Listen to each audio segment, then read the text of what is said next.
of separate introductions, and it just feels really contrived, and I'm not into it.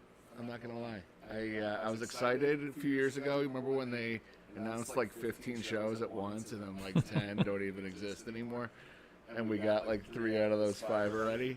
I was a lot more excited before the shows happened than I am now. So, it is what it is. I 1000% agree with you. I think it's becoming too Marvel-ish, where they're just kind of pumping out shows to pump out shows. You got, what do we have? We had Obi-Wan Kenobi, we had Andor. It all started with The Mandalorian. I think because The Mandalorian hit so hard, I think it gave them, I don't want to say false hope, but it gave them a sense of hope for like all these other projects that they had lined up. Now, I think Mandalorian hit so hard because it was so fresh. It was new. It was something a little bit different. Especially season 1. Yes, but still in the Star Wars spectrum. Yeah.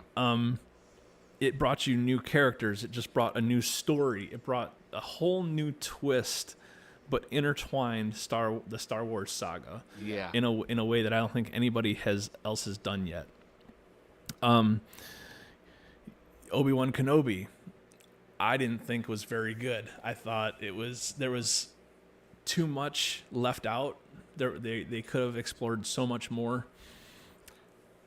We're so fortunate to have Hayden Christensen and Ewan McGregor looking relatively close to the way they looked in 1998, whatever it was. We're really, really, really fortunate, and they're just wasting that opportunity all the time. I'll tell you what they did with Anakin in Ahsoka, I thought was wonderful. They truly made him a full spectrum character, redefined what it meant to be the balance in the Force.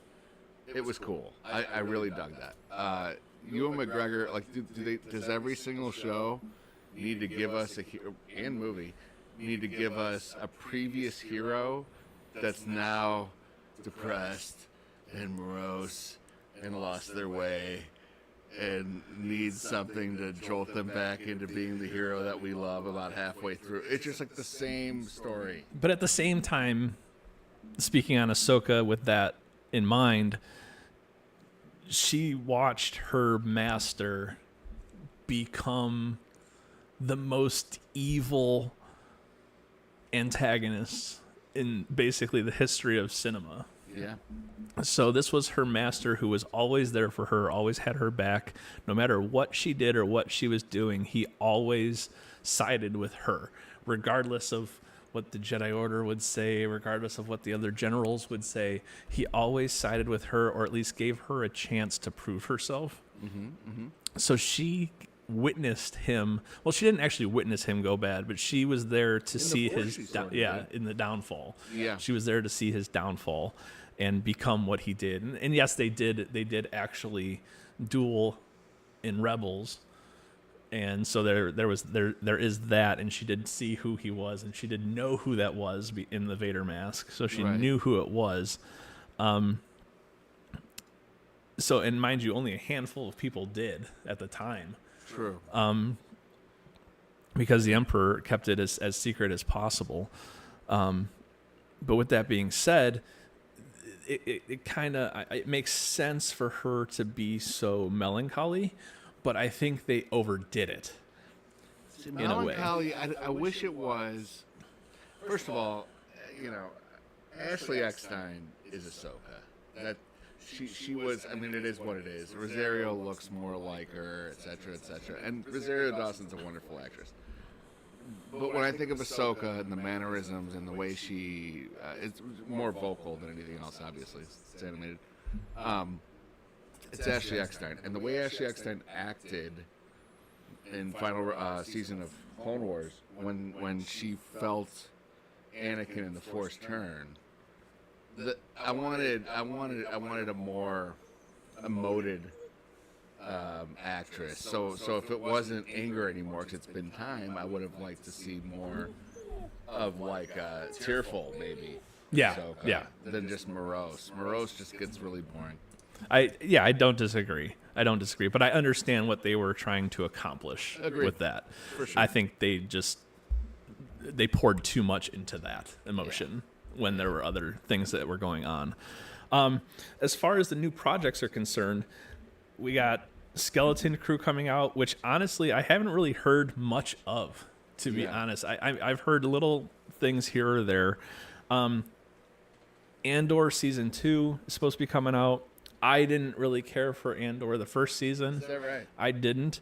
I thought it got too far away from the Star Wars aspect of things. And I understand what they were trying to do, is trying to tell a story that's deeper than the Star Wars. That's a more underground story. And I get that. I just think they missed the mark. And focusing solely on this character who is a side character in another movie.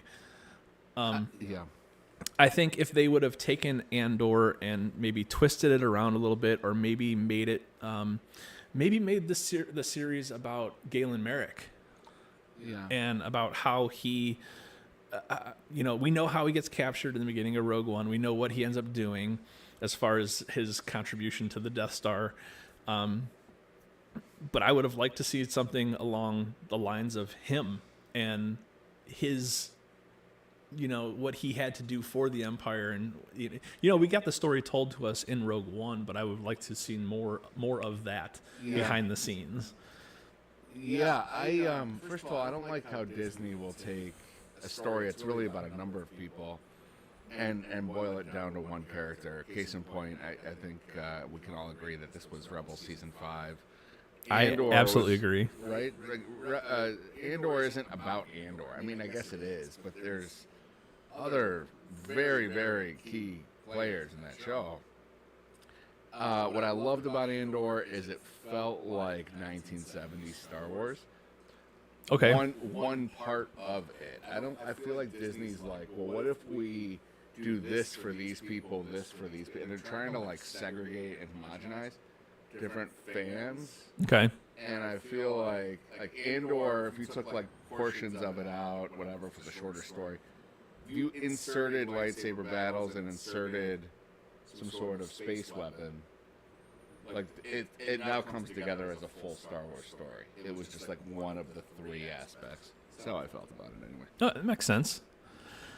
Then you got the Acolyte series, which is... That looks interesting. It does. It really does. I think it looks the most interesting out of any of the new projects that are coming out. You have the Taika Waititi Untitled movie, which I thought it was canceled. I don't know if it was canceled or not, but I know he came out and said that he's really struggling with the storyline. I'm so over Taika, dude. So it is what it is. Thor Ragnarok. He is a solid movie maker that transitions from a comic book. Okay, I think of him as a Phil Lord, like 21 Jump Street, just pardon my French, but assholes being assholes. Just a lot of Jonah Hill. Yes. This is what it is. So I have a hard time thinking of him in charge of a Star Wars movie. He made Thor funny. Was Thor ever meant to be that slapstick? I don't know. Marvel in its own is very campy. It's getting there. So more every generation. Yeah. So I don't know. Then you have Dawn of the Jedi. Yeah. Which I think could potentially be the best project that they have on going forward on the docket as of right now. I don't know much about James Mangold, except for the fact that he directed Indiana Jones 5, which is just an absolute bomb of a movie. Agreed. So now he's already taken one project of George Lucas's and bombed at it. Now we're going to give him another one. It just seems like Kathleen Kennedy is just trying to implode the Star Wars world from the inside. Just trying to just blow it all up and get rid of it, totally annihilate George Lucas completely. Worst, I agree. She is the worst. I totally agree with you. Well, so you brought up a good name because I was going to say this. James Mangold without Kathleen Kennedy in the room being Logan. James Mangold with Kathleen Kennedy in the room made Indiana Jones 5. Yes, exactly, and that's the difference. Yeah. That's the complete difference. It's who has the creative control. If you take her out of the equation and just let these people do what they're supposed to do, I think they can really achieve greatness. 100%. That's why I think Rogue One was really an achievement, because I feel like Kathleen Kennedy and Iger and whoever else thought of it as a secondary sort of project relative to the sequel trilogy. So their hands weren't on it as much. Mm-hmm. Whatever their hands are on the least are like the best stories. I agree. The first 4 Vader comics, think of the Jedi Survivor games, and then Rogue One. It's the best Star Wars we've gotten in the last 15 years. I absolutely agree. Absolutely agree. Then you have Dave Filoni, the Mandoverse movie. It's gonna be dumb, dude. I agree. It's gonna be Captain Marvel, just like it's gonna be Endgame. It's gonna be Star Wars Endgame, basically, is what it's gonna end up being, where everybody ends up just coming together and collectively taking down the big bad. Which honestly, like that in and of itself, kind of annoys me, as far as Thrawn is concerned, and we'll get into that in a little bit here. But that's a little teaser for all you out there. So, I think Disney is just completely watering down Star Wars, as we talked about. They're just throwing anything at the wall and hoping it sticks. And even if it holds on for a fraction of a second, they're like, all right, we got a show. Yeah. God, and then they're throwing Grogu. Yeah, and then which I understand they keyed on Grogu in a way that it brought a younger audience in, and it brought a different audience in. I mean, there were people talking about Star Wars that I had never known even liked Star Wars because of Grogu. Mm-hmm. And they didn't like Star Wars. They started liking Star Wars because of Grogu, because, oh, he's so cute and cuddly and lovable. And it's like, yeah, that's great. That's fantastic. But that's not, and if that's the direction Star Wars is going, then good for them. You know, it is what it is. But that's not something that I want Star Wars to be or become. But agreed. That's up to me. There's too much useless content. That's what I'm saying. Like hey, what's up, Spartan? How are you doing, man? Thanks for joining the stream, buddy. So I think there's just way too much useless content. And by saying that, I mean you have all these shows, and you're coming out with these series instead of just saying, you know what, here's a mini series, here's 6, 7, 8 episodes, and then we're done, and then we're closing that chapter. They're trying to build more seasons onto these series when, and we'll get into the whole breakdown of the Ahsoka series, and it's just they're trying to portray too much, and it's too vast of a galaxy, so to speak, because Star Wars is infinite. Yeah. You know, it's intergalactical. And because of that, you can have infinite stories, but why they choose to focus on this minute section is beyond me. Agreed. And they're trying to just basically ride somebody else's coattails to the finish line. At least that's how it seems to me. Agreed. We don't need 87 Easter eggs.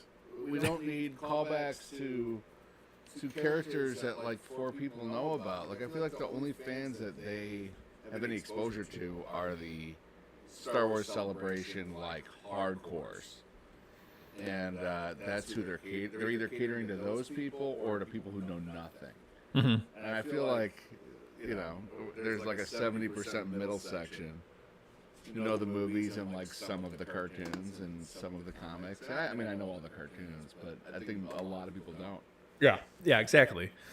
And I think that's where what they were trying to do with this is they were trying to kind of bring that cross-reference of the people, the hardest of hardcore fans who've watched pretty much every single piece of Star Wars, while also reading the literature behind the scenes, versus the people that just kind of read the headlines. Yeah. So just breaking those down, Andor, I don't think it was needed. I don't think it was necessary.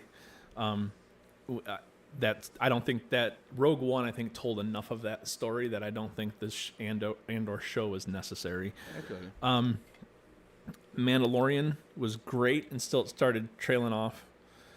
God, that third season was rough. Yeah, the third season was bad. First and second season, unbelievable. Yeah. Third season really tailed off. Really did. You feel the tension between Favreau and Kennedy and Filoni. Yes. When you're watching the show, you're like, somebody's not happy with the decisions that are being made right now. Yes, exactly. And 9 times out of 10, it's Kathleen Kennedy. Yeah. And she's the one that's going in and making these severe changes that are not for the positive. No. So Boba Fett, again, unnecessary. I'll tell you though, the one with Luke was pretty strong. No, well, yeah, but that involved Ahsoka, that involved the Mandalorian, that involved. It had nothing to do with Boba. It had nothing to do with Boba Fett. But I'm saying, I intend to rule with respect. Can we call a spade here? Yeah, Dude? it's- Boba Fett is a badass. Like, that's the thing. He's a dick. Yes, exactly. He's a bounty hunter. Yeah. Like I don't understand. Like they softened him up, but I don't think that story was necessary. Agreed. Obi-Wan Kenobi. You could have given me a great 3-hour movie in there. Yes. A really Solid really 2.5, good 2:45 movie, Yeah. and really could have pounded it out with the whole Leia storyline and Vader coming in there and fighting again and all that stuff. Yeah, it could have been done in a 2.5, 3-hour movie. Yeah. Absolutely. Bad Batch, unbelievable. So you got me there because that is the one animated show I have not seen yet. See, I like it a lot. They say it rhymes with Mando when it's on. Like the episodes have like. Yes, a they similar kind of storyline. have a little bit of a parallel. The nice thing I like about Bad Batch is it kind of peels back the curtain of the stuff we weren't told in the beginning. So it basically, like Bad Batch, just to set up, I don't know how much you know of it. It's basically a group of clone warriors that the inhibitor chip didn't work. Mm-hmm.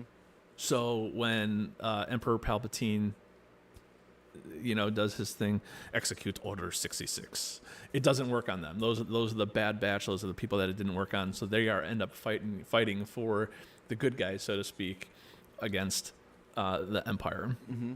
That's basically to set up the premise. If you haven't seen Bad Batch, I highly recommend going and seeing it. I think there's 2 seasons out. And I think a 3rd season is in the works, I believe. It's good stuff. I think it's good stuff. Yeah. Tales of the Jedi, Unbelievable. phenomenal. Phenomenal. Yeah.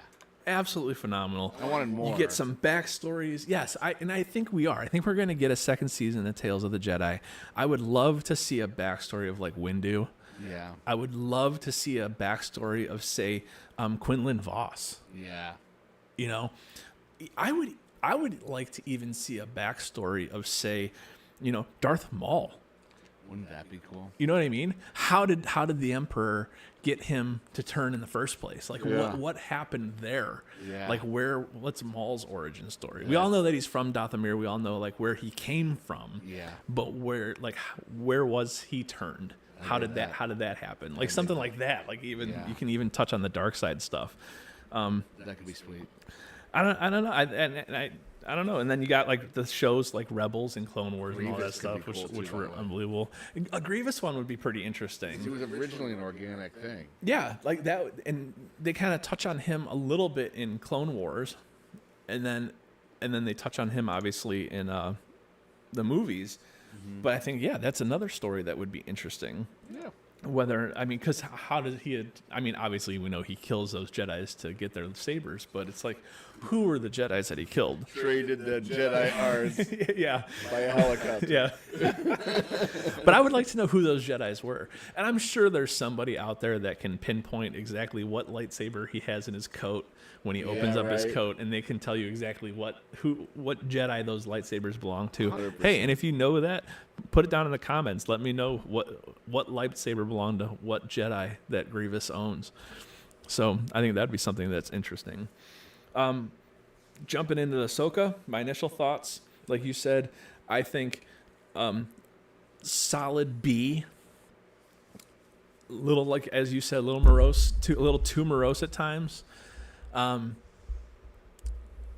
Again, a little too melancholy at times. I thought it was, and very slow at times. It was just too slow, and it's like this is the time and the timeline. In my opinion, the timeline is so off because you have Rebels, and for those of you who have not seen Rebels, I probably recommend Rebels show over the Clone Wars. There's stories that are told in Rebels that bring the Ahsoka show to full circle. And the reason why I like how you said, I believe the Ahsoka was misnamed, I think it should have been Rebels Season 5, was because everything was in line with Rebels. Mm-hmm. And so you have the show Rebels that happens before Rogue One, or kind of intertwines right at the beginning of Rogue One, like right when Rogue One was happening. So you have that timeline there.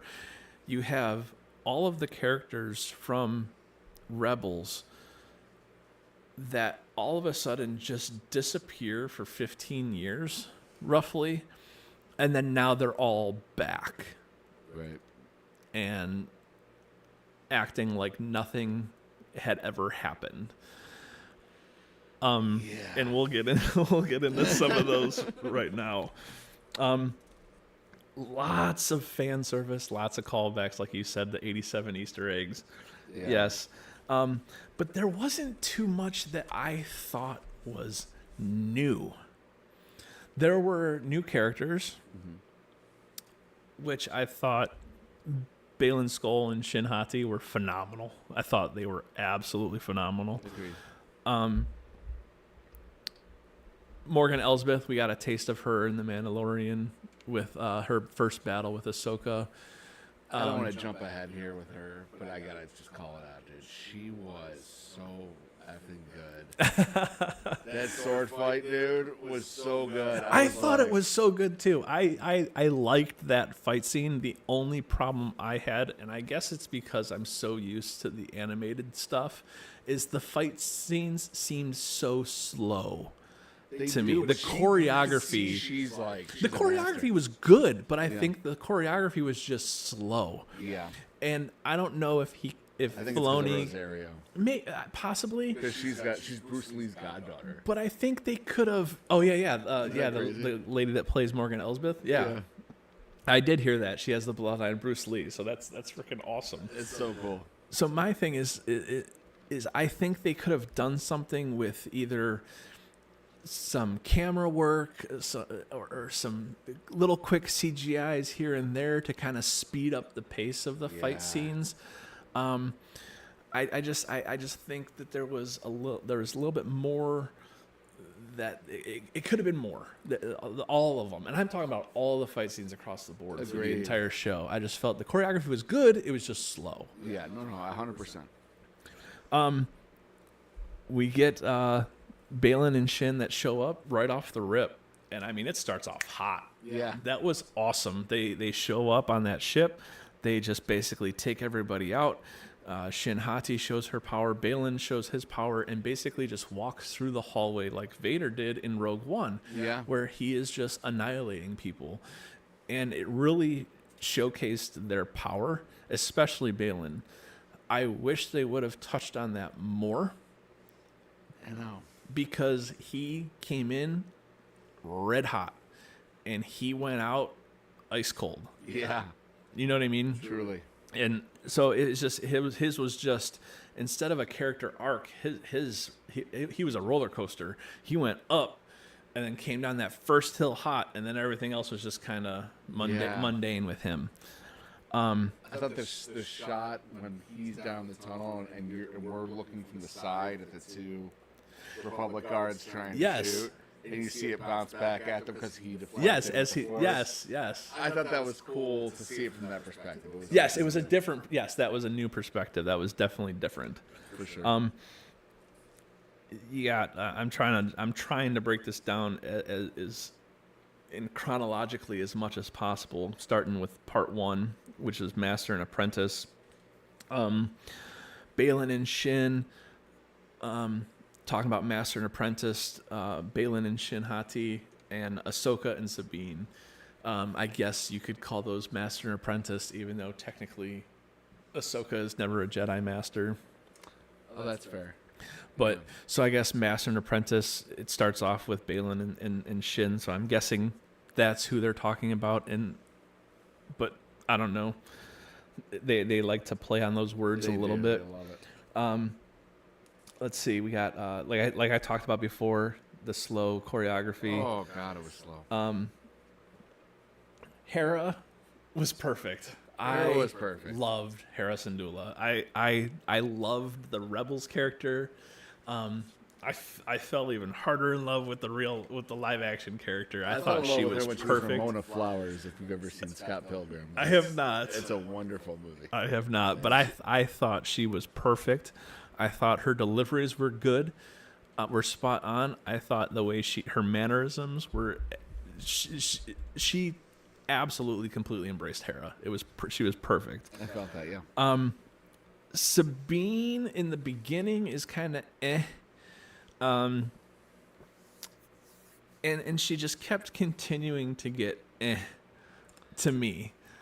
I thought blasphemy, I don't know. I thought she was kind of a blah character in Rebels, and I felt like the live action version was true to that character. I liked her in Rebels because she kind of had a little bit of a spitfire to her.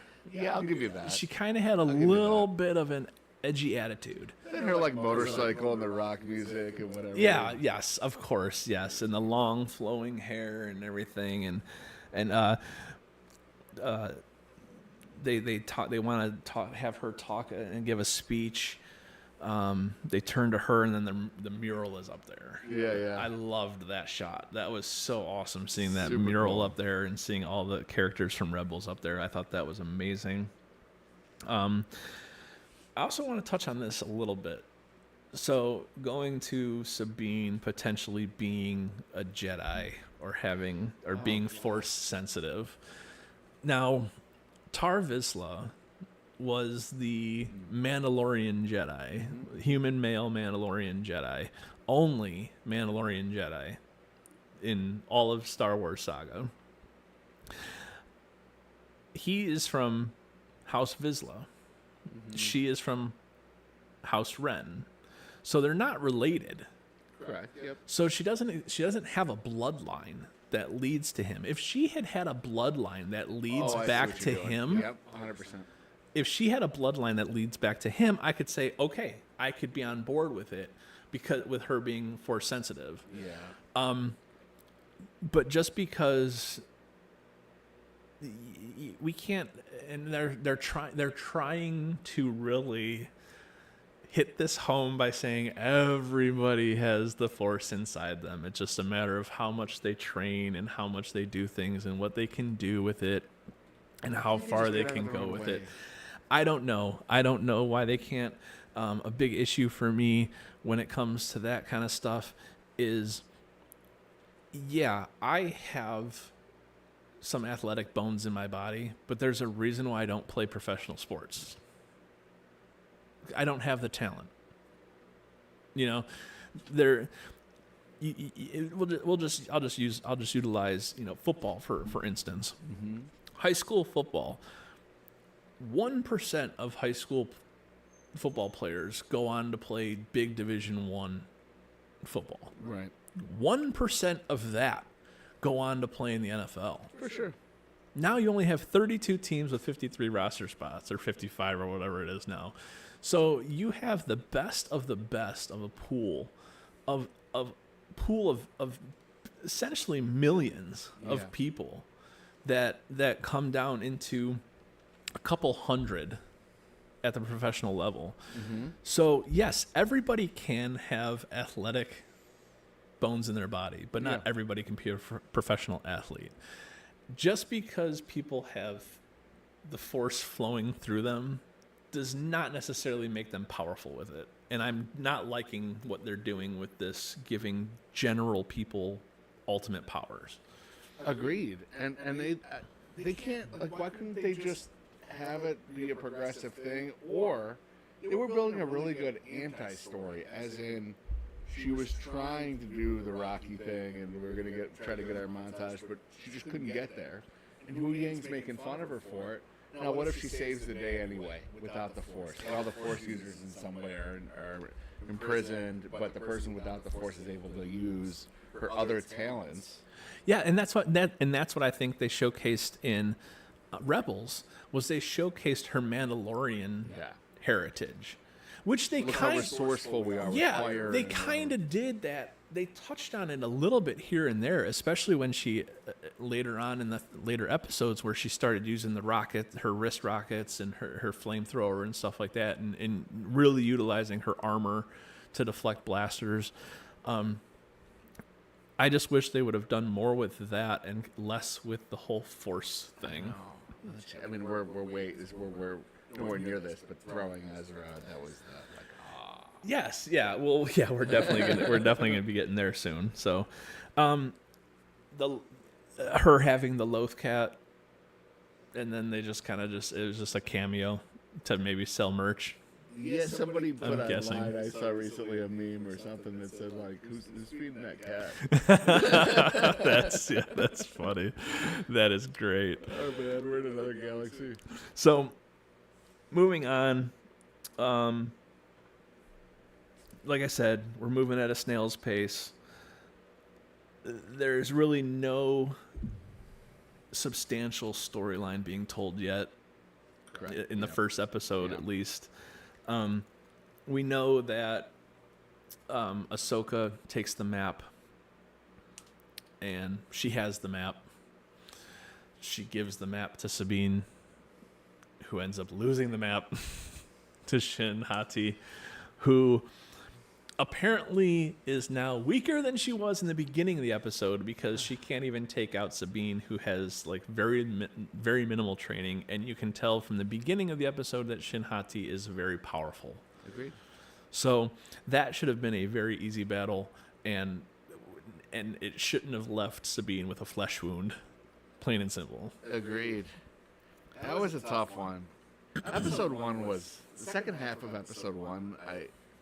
It was hard to watch. Agreed. Objectively, some of the most boring TV I've ever watched. Agreed. You know?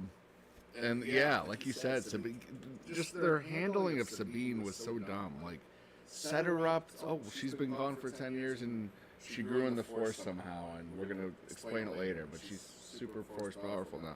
Don't make her super weak, and then like she could. She. I mean, they tried. They tried to touch on, because I can definitely tell you. I even have it written down somewhere in here. They tried to extinguish the Mary Sue fire early with Sabine, because they kept talking about her training, her past training. Oh, didn't you train? Oh, you've been training. Hasn't Ahsoka been training you? Haven't you been kept up with the training? So they kept referring back to her having some sort of training. How extensive her training was or whatever and whatnot, but they definitely were trying to hammer that nail home to say, you know what, no, this is not a Rey Skywalker situation. This is not a Mary Sue situation. Sabine actually has some training background. Okay, so we're supposed to believe that she was 98% there. She couldn't move the cup, but somehow in that period of time she got to 100, and now she can throw Ezra. That's the story. That's what I'm thinking they're trying. That's the story they're trying to tell. But they went from her only having 2% power to her having 100% power instead of them. This, Walter, it's a Swiss watch. Yeah. Other than. They could have given her like 75% of of her Jedi powers versus and if she reaches for that cup, if the cup shakes a little bit, something, then it's like, oh, okay, she has been training, just basic progressive story. And then her reunion with Ahsoka, when Ahsoka's like, oh, nice haircut. It's like, now that again that annoyed me as a Rebels fan, because she never had long hair. So what was the point of that comment? Because Ahsoka knew her in Rebels when she had like her short hair. And then her response was, So- "It's more me." I'm like, "Who made you grow it out?" Yeah, exactly. It's and the response was it's more me, and then it was like, and so now we're gonna focus on this haircut, and it's like, but that was the haircut she had throughout all of Rebels. I don't understand why they made a point. There was no point in them referencing the hair other than to say, "Oh, she's back," kind of thing. Also, I think we're nitpicking on a lot of dialogue, but I think the funny thing is there was so little dialogue that when they spoke, if it wasn't like positively impactful to the story, you're just like, "What was?" It was a that?" throwaway. Yeah, A lot of throwaway lines. Tons of A throwaway. lot of throwaway. So moving on to part 2, Toil and Trouble. Sabine survives, like I said, with her flesh wound. The map is now gone. And she even mentions about how she hasn't seen Ahsoka in years. Well, in her hospital bed, she's talking, I think it's to Hu Yang, and she talks about having not seen Ahsoka in years. The map eventually reveals the path to Thrawn, which I thought was cool. I thought that was pretty cool, using the map to have like an intergalactical view, and kind of basically, it was MapQuest for Star Wars, basically saying, interesting. So I thought that was pretty cool. And then having to use that throne, that area, not throne, but that makeshift Stonehenge kind of thing for them to actually get the map to work. I thought that was pretty cool. Yeah. What would I have? In that guy, like I was talking about, Hu Yang suggests a training in her past, in Sabine's past. Have you not kept up with your training? And she even makes the comment or something like, not really, or not necessarily, or something along those lines, of basically saying that, no, I haven't been training. I should have been, but I haven't been. So there's that issue too. Yeah. As far as that's concerned, that's neither here nor there, whatever, however you want to take that. Then we have Hera and Ahsoka at that plant where they're making the hyperdrives, the hyperdrive plant. And they come in, and then all of a sudden the one dude just jumps from his desk, "For the Empire!" And it's like, okay, I get it. I understand what they're trying to do here. They have this little cell of Imperial loyalists who want to continue doing the Emperor's work. I get it, even though the Emperor is now gone at this time.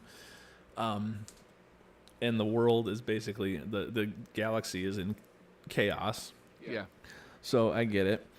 And then Merrick shows up. Yep.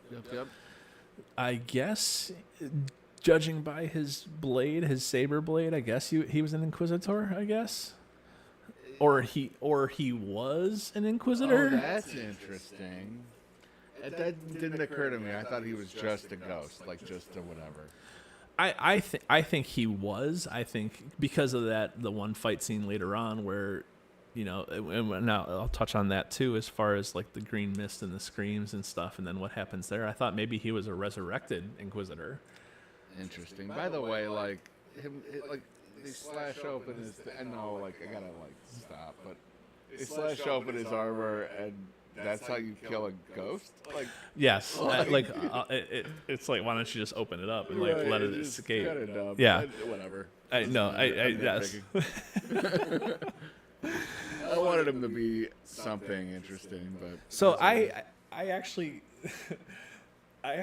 so this is gonna kind of be a little bit funny, and it kind of toys with Lucas here a little bit.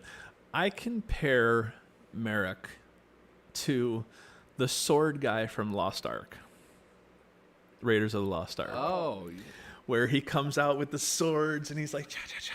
yeah. And Harrison Ford, Indiana Jones, is standing there and he just pulls out his pistol and shoots the guy dead. Like, that's what I kind of envisioned Merrick being, because he came out all flashy and doing his dance and throws his blade, and like Ahsoka leans out of the way and the blade comes by. And then the next time they see each other again, they fight again, and she's done. Yeah. And he's out. So I kind of compared him to the sword guy from Raiders of the Lost Ark. All flash, all show, and then just basically nothing. Yeah. So they kind of really made a lot of people made a big deal of Merrick Yeah. for no reason, honestly. Yeah, I think a lot of us thought, I didn't. Oh, I hope not. But I'm glad it wasn't Ezra. No, I'm glad it was like a nobody. I'm glad it was like a nothing thing. That's why I said it could have been like a resurrected Inquisitor or something along those lines. I'm glad it wasn't anybody that like was significant to the actual story. Agreed.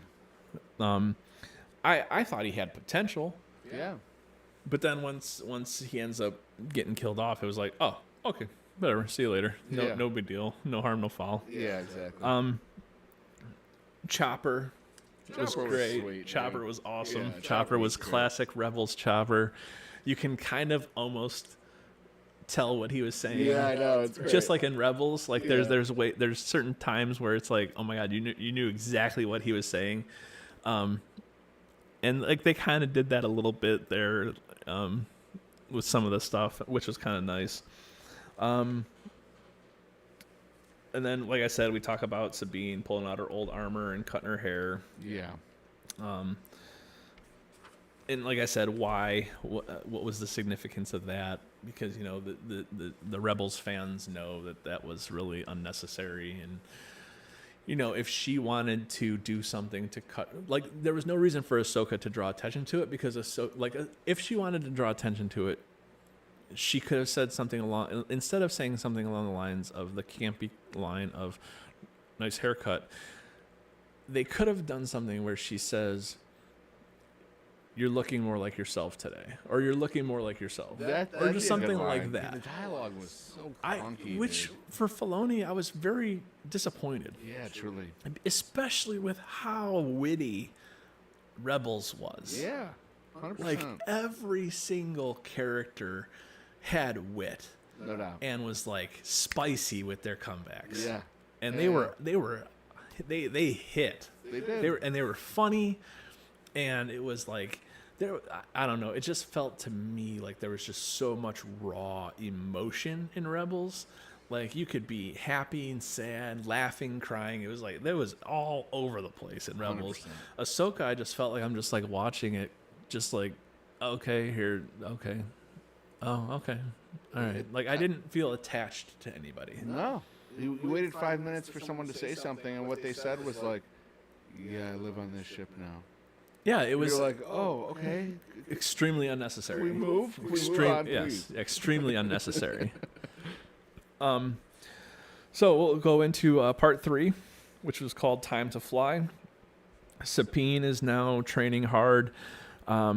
Which I said they really pushed hard against the Mary Sue narrative. I understand why they did it, but I just don't think it should have been Sabine. That's just, and I have no problem whatsoever with female characters. Where I have the problem is when Kathleen Kennedy came out with that shirt that said the Force is female. 98% of your fan base is male. That's fair. That was a straight up spit in the face of Star Wars fandom, in my opinion, because I don't care what gender the character is. Just give them meaningful story. Give them meaningful plot. Give them a meaningful arc. Like look at what Filoni did with Rebels. Yeah. He created Ahsoka, Truly. who is like one of the strongest female characters in the entire Star Wars saga. George, Look back at Empire Strikes Back, dude. Carrie Fisher Leia is like the original female badass. Yes. This is 1978. Yes. Hey, come on. Yes. Like, so for Kathleen Kennedy to do that, I thought was very disrespectful. And to me, it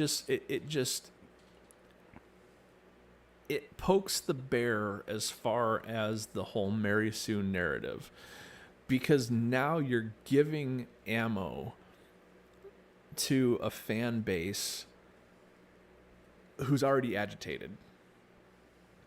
And now you come out with a character like Rey, and just because you wear that shirt, we're supposed to respect the character. And that was hard for me. It's like, I'm not just going to blindly respect a character. I don't care who it is. I couldn't stand Finn or Poe either. Agreed. I couldn't stand the entire sequel trilogy, regardless of who it was. Yeah. My thing is, I don't care what the character is, who the character is. It could be Mon Calamari for all I'm concerned. Just make me care about them. Yeah. Give me a reason to back them. Yeah. Or hate them. Right. Or love to hate them. Something. Something. Give me a reason to be emotionally invested in that specific character. Also, give them 3 dimensions, as in make them possible candidates to turn. Like, I don't think I believed for more than a second, if even a half a second, that Rey could be turned. Agreed. Like, she Agreed. was never going to be that character. But, like, Luke, the end of Empire? Yes. Son, yes, father. Like, when, through the Force? Yes, like, that was yes. like, wait a second, is he going to turn? Like, yes. Your little 9-year-old There brain, was some doubt. Yeah. There was some doubt there. It was so cool. When they're dueling. Yeah. And he's like, join me, and together we can rule the galaxy as father and son. Yeah. It's like, for a They second there. that from Empire. It was so cool. And for a second there, you're like, holy crap, this could happen. And Yoda already said there is another, so you're like, wait a minute, is Leia going to do the thing? Yes. You didn't know. Yes, you didn't know.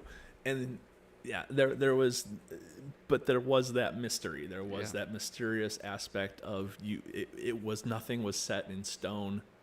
Like, you knew who the big bad was. You knew that Vader wasn't really going to be redeemed. Yeah. He did it like the final 5 minutes, but you knew when Vader and Luke were fighting, Luke was not turning Vader. Right. You knew that was happening. Correct. Yep. But there was that little bit there that said, okay, maybe Luke can turn. Yeah. As you said. Especially when you see his hand. And yeah. That was so, it was just really, really, really. It's like, I'll never join you. Yeah. And he's like, search your feelings. You know it to be true. And so it's like, so there's so much there. Yeah. No, but to your point with the shirt, I'll tell you this. Kathleen Kennedy offends me every day, but the shirt is probably the least of all. I can't stand Kathleen Kennedy. So moving on, after we just got off the rails a little bit there for a second, Hera is on that hologram call with the senators, and Senator D-Bag is talking, and he's just basically denying Hera left and right, not allowing her to really do much of anything. Can we pause on him for 2 seconds? Sure. So here's my thing on him. You chose of all the potential senators, all the unknown, who the hell knows, who cares, senators, you choose the father of the protagonist from your terrible animation show on The Resistance. So we're already certain he's not evil or on the side of the New Order. Because we know his son is the protagonist. He's just being a dick. Potential mystery in that being something cool. Yeah. Like, you immediately just got rid of it. It's just kind of dumb. Yeah, so he's just being a dick to be a dick. Yeah. Yeah, exactly. I never watched Resistance, honestly. Like, there's not really much of anything that I watch that's connected anything to the sequels. I just don't. But that's just my opinion. And most people. Yeah. So, and then as she gets off that hologram call, she runs into Jason. So we have our introduction to live action Jason Syndulla, or Jason, I guess, would he be Jarrus?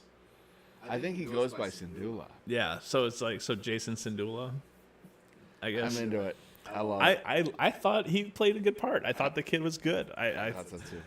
I think it was cool how Mon Mothma makes the comment of where's Jason, and she's like, I'm sure he's causing trouble somewhere with Chopper, and like, so that was Rebels. That was some Rebels banter. Yeah. And that made sense. And like old school tropes that like for example, here, like Han Solo and Chewie and the Falcon is like old man and his dog in a pickup truck. Like it's like it's those old like tropes, you know, and like the little boy and his dog. I feel like Chopper and Jason kind of were that. I can see that for sure. So you have he wants to be a Jedi. He even claims that he wants to be a Jedi. Who more better suited to become a Jedi and should be training under Ahsoka than Jason, who actually has a Jedi bloodline? Fair. So that is where they should have been not focusing with Sabine, but focusing on Jason training with Ahsoka. Yeah. Now, for spoiler alerts, whatever, at the end of Rebels, Ezra ends up taking Thrawn via the Purgle, and that's how they get to this intergalactic new galaxy. So Ezra is not there, who was trained by Kanan Jarrus, who is Jason's son. So Ezra is not there to step in and train Jason, at least as Jason is younger and growing up. Because Jason's probably 10 or 12 years old in the show, and he was just born at the end of Rebels, I think. So you're looking at 10 to 15 years of a span there. Yeah. So Ahsoka would work. If Ahsoka is training Jason, that would work. And kind of like leaving Sabine to do her thing. But that's not what we got. Okay, no big deal. Sabine then tries to force pull the cup. Yeah. Foreshadowing. Off with all the, Yep. Now we finally got a feel. Now we're in episode 3, and I finally got a feel of some Star Wars when they had that the fighters, the back and forth when they were flying and fighting. that was sweet. It kind of reminded me of A New Hope. When they're attacking the Millennium Falcon and Luke and Han go into the pods with the guns out of the gunship. So that kind of gave me that. So it really, really felt like Star Wars in that scene. Finally. Like, that's how I felt about it. It was like, finally. Yes. Like, finally, we're 2.5 episodes in, and we're finally getting some Star Wars content, so to speak. Ahsoka did her spacewalk, which I thought was phenomenal. I like that's a Filoni callback because she's done that several times.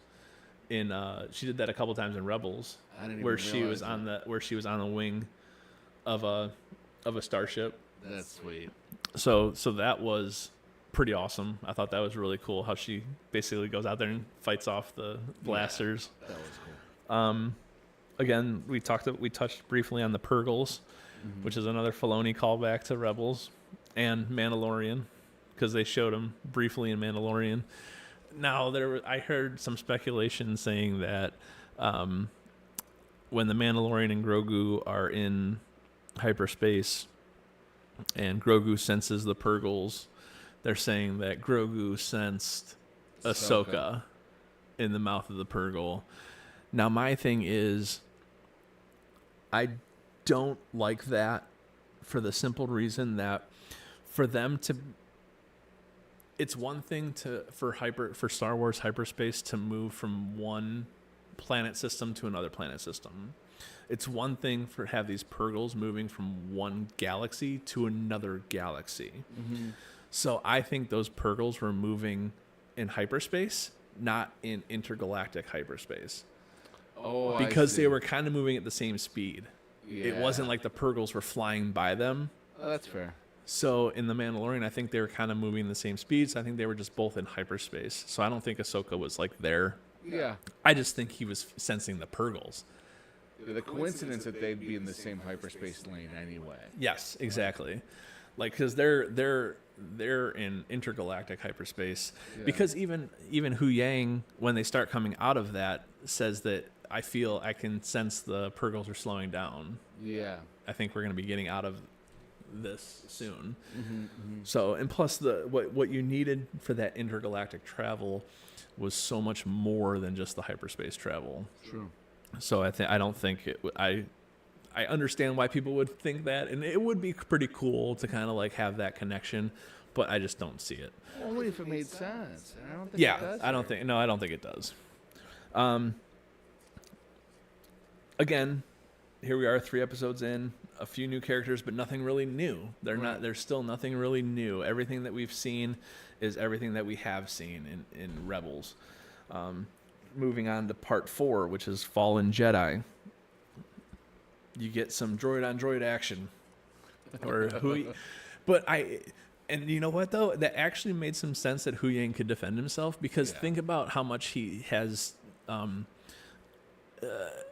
don't want to say he has no training, but his, I don't know, for lack of a better word, motherboard has Jedi trainings, combat programs. He has those combat programs. I wanted him to be Grievous, dude. He does everything. Like when he's training Sabine, he knows how what he's doing, and he knows what attacks she's using, and he knows like how to so he has, like you said, the combat programs. The protocol is there for the combat programs. So for him to be able to defend himself worked out perfectly. I thought it was great. Hera just defies the senators. Yeah, she doesn't care. Yeah. So which is perfect. That's the Hera that I know from Rebels. Yeah. She just, it wasn't that she was like, she wasn't Han Solo-esque as far as just being a complete and total scoundrel, but she definitely teetered there. Yeah. I felt like we saw her twice, and both times she was like, yeah, I don't care what the Republic says. Like, it's like... She didn't defy you just to be defiant. That's fair. She defied you in a way that's like, no, I actually know that this is going to work, so I'm not going to listen to what you have to say. Yeah. And every time she came out successful. Yeah. So it wasn't like she was, like I said, if she had done something defiantly and it didn't work, then she's just doing things to defy people. Yeah. Yeah. Then you have Shin and Merrick versus Sabine and Ahsoka. So now you have this fight scene.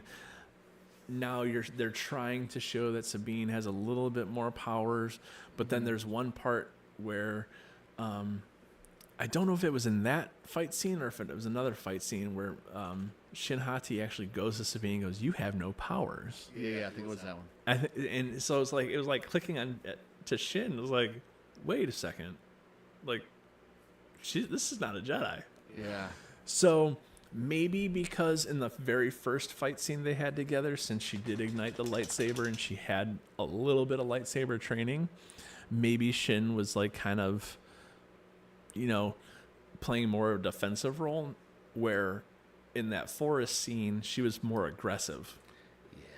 Because she's like, holy crap, I can take this person. It looks like Kylo Ren kind of style fighting. Yes, it was unorthodox, for sure. Then you have Ahsoka just basically annihilating Merrick. Yeah. That wasn't even close, which showed her power. Yeah. And his lack thereof. And, of course, you have the green mist and the screams and all that fun stuff. Yeah. So that's where I said I think it was more along the lines of a reanimated or...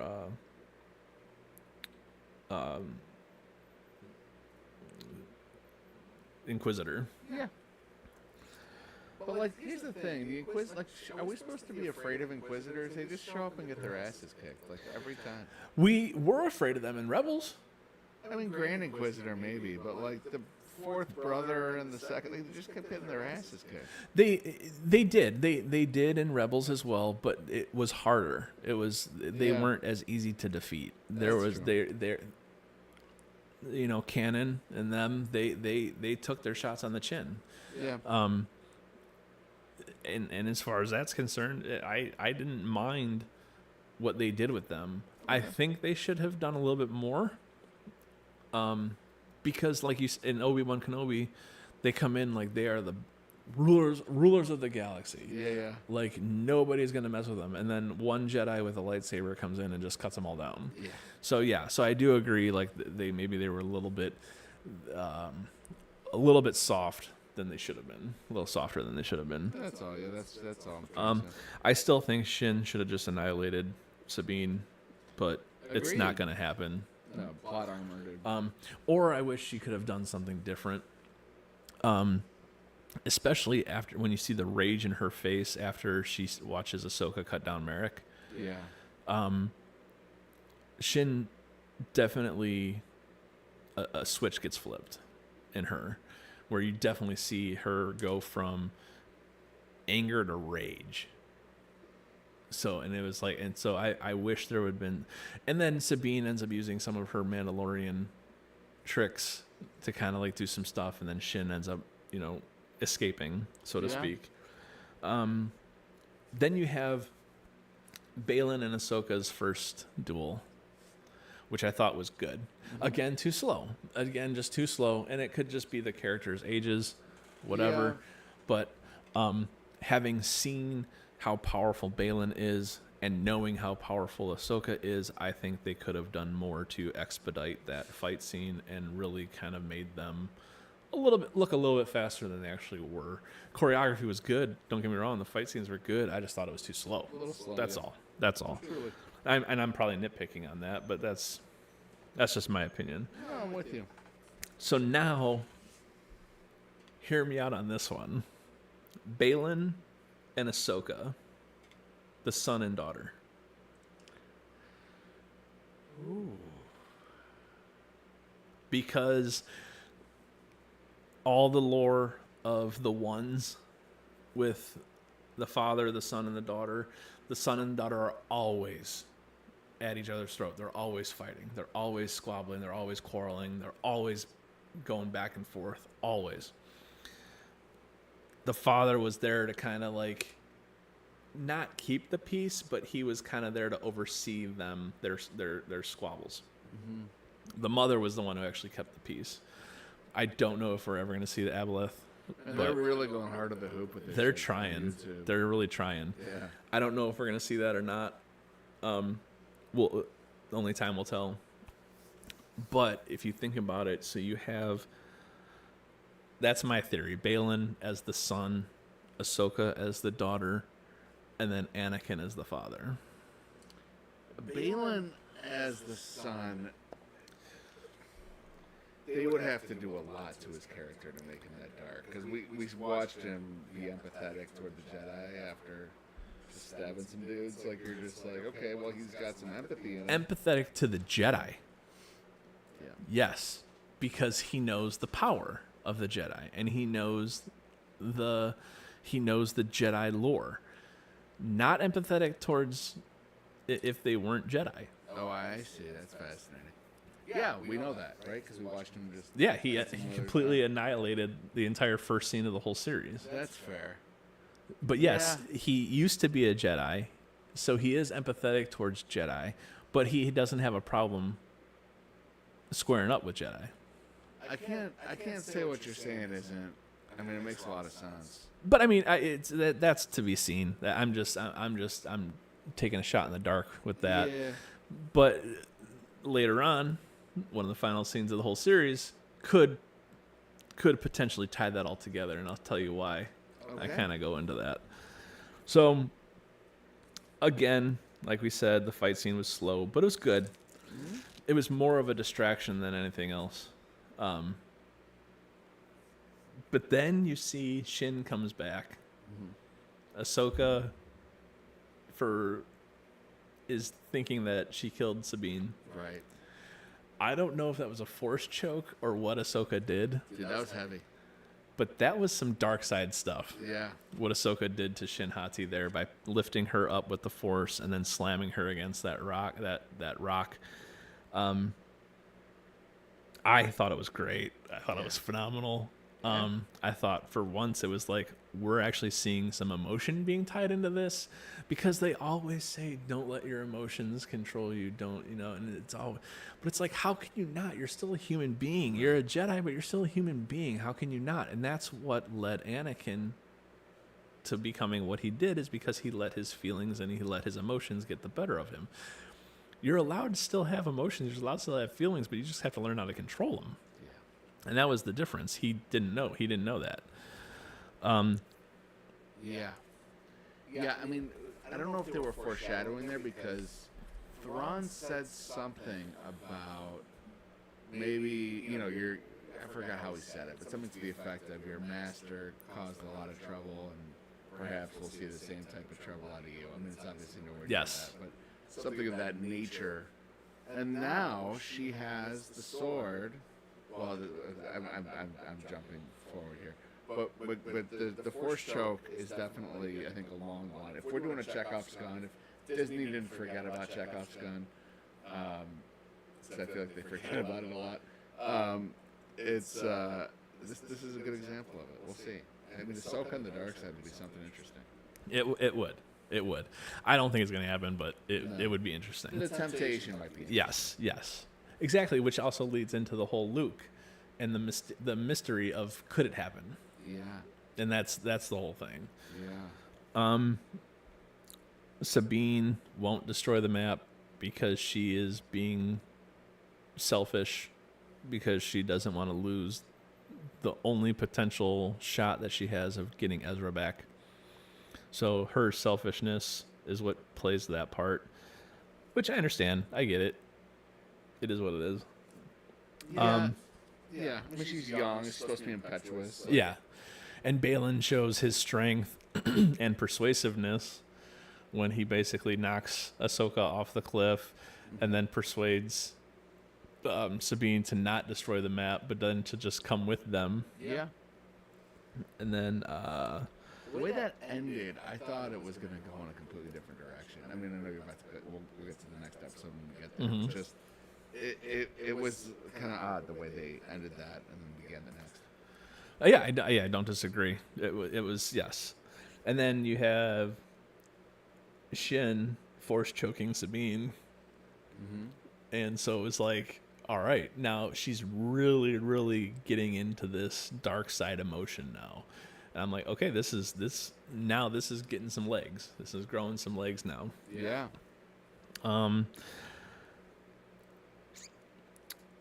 At the end of the episode, you get the transition of the world between worlds. Now we have the live action introduction of the world between worlds, which I thought was phenomenal. I thought the whole transition scene was great. I thought the world between worlds looked phenomenal. I was very pleased to see what they did with it. You get the reunite with Ahsoka and Anakin. Hey, Snips. Like, that was awesome. It was so awesome. That was so awesome. That was worth its weight in gold. Yeah. That saved pretty much the whole first half of the series. My only... not even gripes. I'm just curious. How did she get there? Because did he pull her in? And how is he in there? Because in this timeline, he's not alive. Yeah, he's been dead. The Empire is no longer. Yeah, he's gone. So can its Force Ghost travel in there? That's what I'm saying. Like, how does new information? Yeah. So there's just a lot more information in there, a lot more to unwrap as far as how he got in there, because Ezra found wormholes or portholes. Yeah. I guess if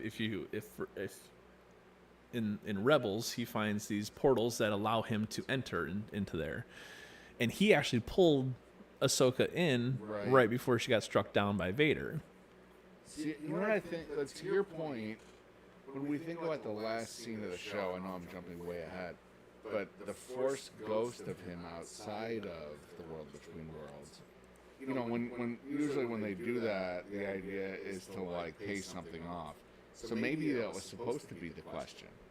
Yeah. What the hell is this? Is it a vision? Is it real? That's what I'm saying, because it's like when Ezra pulled Ahsoka into the world between worlds, they were both alive. Mm-hmm. And like I said, he found a portal to find this place, and he's like, "Oh my God, this place is amazing! You can go any place at any time, anywhere in the galaxy." And yeah. But like, so Ahsoka falls off this cliff, but how does she enter into the world between worlds? Mm-hmm. You know, there wasn't necessarily somebody there to pull her in, unless Anakin did. But now you're talking about, can Force ghosts actually do that kind of stuff? Yeah. So it just opened up some other questions. Like, I'm not questioning why the World Between Worlds was there. I was questioning the how. Like, how did that all occur? Like, how did she get in there? How is he in there? How is he alive? He's not from outside. Yeah, exactly. So there's just a lot of how, like, not I so I guess there's just the how reason is my biggest question mark there. Yeah, totally. I'm with you. Episode 5, Shadow Warrior, I thought was the best episode in the entire series. Bro, I feel like Shadow Warrior was the same thing as the Vader Kenobi fight in Kenobi. It's like the writing's like, what do we got to do to get to this moment? Because Yes. the whole show is basically that moment. Yes. And it took forever to get there. Yeah, it did. It really took did. forever to get there. Episodes 1 through 4 could have easily been done in 2 episodes. Easily. They could have easily condensed it down. Hell, the dialogue itself was enough. Like, you could have taken every single spoken line, and I could promise you it was maybe 35 minutes of a conversation. Like, but either way, we're in part 5. You get Anakin's new lesson to Ahsoka but hear me out on this one though. What were the choices he gave her? Live or die. Which are what? Absolutes. Absolutes. Oh, no. And only Sith deal in absolutes. Which is an absolute of a question, by the way. Let's get real nerdy. Anyway.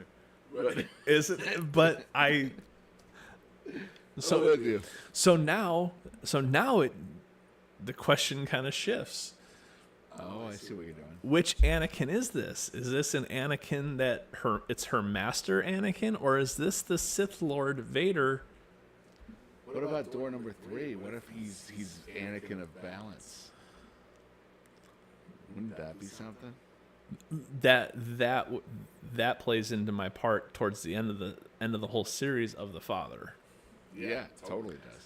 Totally does. Of because being the chosen one. And even in Rebels, when he talks to the Father, the Father goes, "I wanted to know if you truly are the chosen one," and they realize that he truly is. He eventually turns down the Father's request to take his place, Which is a bummer. but knowing how powerful Anakin is, could he have done it posthumously? See, I really think that's got legs. Because why even introduce the Mortiscots?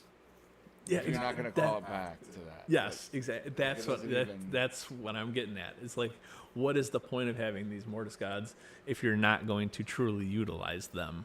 Yeah, I mean, there was investment in making, doing the CGI for those mountains. I mean, they played into it. They had the beacon Yeah. glowing, and plus in the Rebels, you have the son and daughter are dead now, So is the and father. they're all dead. They're all dead now. So it's either, now here's my thing. It's either they're dead and gone and not to be repeated, or if you're going to repeat them, you have to give them a character. You have to fill the shoes, so to speak. Yeah. But you can't fill the shoes with the people that already were there because they're dead. Yeah. They're gone. So you got to fill those with new shoes. You got to fill those shoes with new feet, so to speak. Yeah. But how do you transition from the father to Anakin without showing the father now in live action? Let's do a flashback. Ooh, that's a good question. I would say you have to do a flashback. You have to show. You have to do something along the lines of, after the father is dead, maybe his Force ghost reaches out to Anakin. Oh, and wouldn't that be something? And does something along the lines of, but maybe he reaches out to Anakin after he's already been Vader. Oh, that's cool. So he's reaching out to Vader as Anakin and trying to convince him, knowing that he is the chosen one because he's the one that said that you are the chosen one. Yeah. So by the time he's dead, Anakin turns to Vader. You have that whole switch. Now you have the father coming back to talk to Vader to try to convince him to still come back to be the father. That would be sweet. So there is that aspect of it. I dig that quite a bit. And it would show the true balance of Anakin Skywalker, Darth Vader. Dude, yeah, they did a really nice job portraying that in that episode. It was just changing his style in the middle of the fight. He went from Vader to Anakin, back up to Vader. Yes, like, this is like so cool. and that's why, like, the whole the question of live or die, absolute question. It's like only a Jedi, only a Sith deals in absolutes. So you have that whole thing. He's just kind of toying with her in the fight scenes. I think he lets her disarm him. No question. Like, he's not. It's no question. Because I think he wanted to see how far she would push the envelope, as far as light and dark side. Yeah. Or hear me out. He kind of is a charging bull when he's Vader. Maybe Vader, when he's in that sort of persona, is not as good of a lightsaber duelist as Anakin, just given his limited mobility, etc. More emotional. Right, more emotional fighting. So Ahsoka's actually able to take it. She more or less, well, she didn't win. She did not win in Rebels. But she cracked she the did. gauntlet open. She did. That was that was. You know, I mean, she ended up losing, right? That's why I was saving. Yes. But she put up a good She fight. had the upper hand at one point. Agreed. That's my point. Yeah. You know, so we know that she can get there. Yeah. So her dueling skill is definitely up there. Yeah. Yeah. At least against Vader. Yeah. Against a smart Anakin, I don't know. Yeah, I don't know. So you have the Clone Wars flashbacks. Phenomenal stuff. Phenomenal. But it was amazing to see in live action, but it's nothing we haven't already seen before. Well, that's fair. That's fair. So to me, it was pointless filler because there was also no story being told. The only thing, I guess you could say subliminally, the only story that was kind of told was they really pushed hard on showing Ahsoka'S. I thought I wrote it down, but Ahsoka'S willingness to be vulnerable and care for the clone troopers. Yeah. Where Anakin didn't. Yeah. He was like, they're here there for a reason. Let them do their job. You know, where she's like, oh my gosh, we've lost so many. And he's like, that's what they're there for. Yeah, I think thematically they were trying to show how ugly war is. Yeah. In a way that Star Wars usually wouldn't, A, and then B, look how young this child is in this war. Yes. And like how, you know, I think that was kind of that was like the thing behind it. Well, also the difference of Ahsoka being able to connect with people and Anakin's inability to connect with people. Totally. So there's that difference there. Mm-hmm. But again, like I said, if you have not seen Clone Wars, absolutely go see Clone Wars. Go see Rebels. Absolutely. Which I thought that was basically almost like an advertisement for those shows. Yeah, for Clone Wars. Because you see that, and if you've never seen Clone Wars, but all you've watched is the live action movies and TV shows, especially if you're a younger 13, 14, 15-year-old kid who's just getting into Star Wars and all you really know is the live action stuff, like to see that and hear Ahsoka and Anakin talk about how, oh, this was one of our first battles in the Clone Wars. Yeah. Now it's like, what about the Clone Wars? And now it's like they go back and now, oh my gosh, there's a whole series about the Clone Wars. Yeah. It opens that up, and it definitely was great marketing on their part as far as getting more people to go back and rewatch Rebels, rewatch Clone Wars. I mean, the hardcore fans are gonna watch them regardless.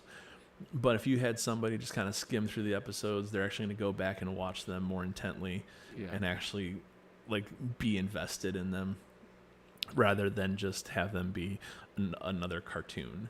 Especially the high canon episodes. Yes, very sure. The Vader flashing back and forth was awesome.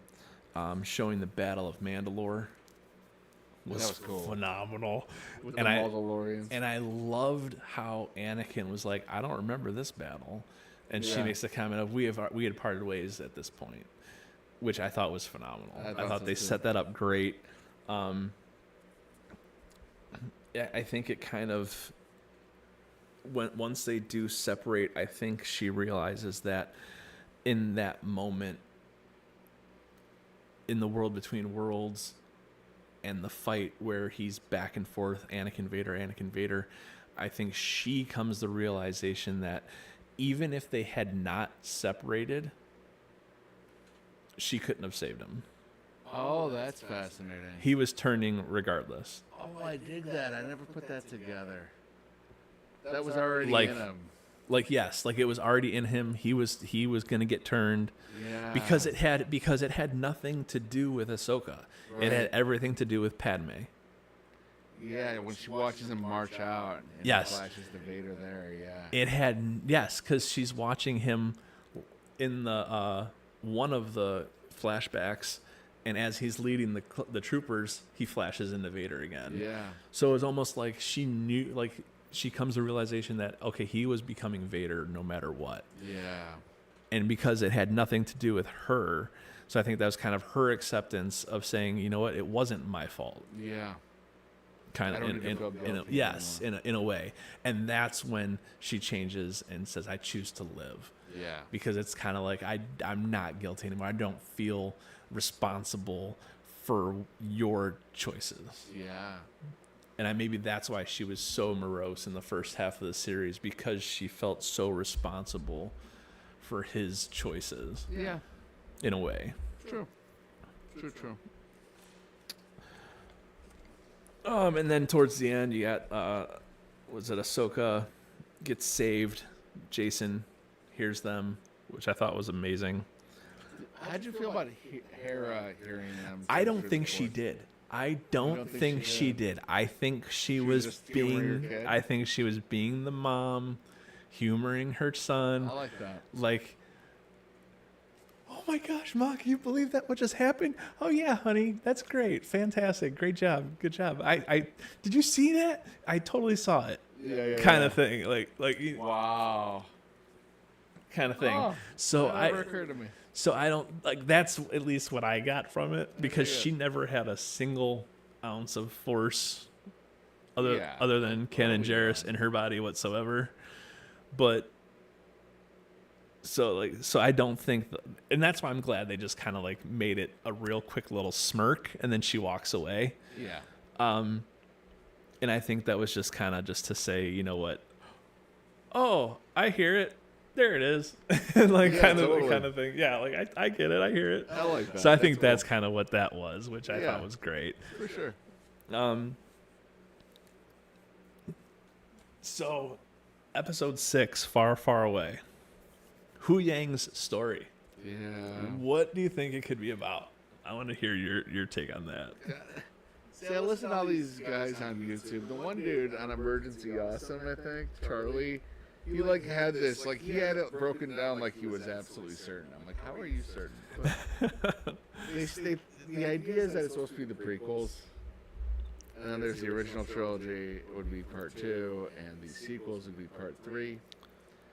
I just don't like fourth wall. Like, can you just not fourth wall my Star Wars, please? Yeah, I agree with that. That's where I'm at with it. I don't think it's about anything related to anything Star Wars saga. I think it's a completely and totally new story. Is that right? Yes.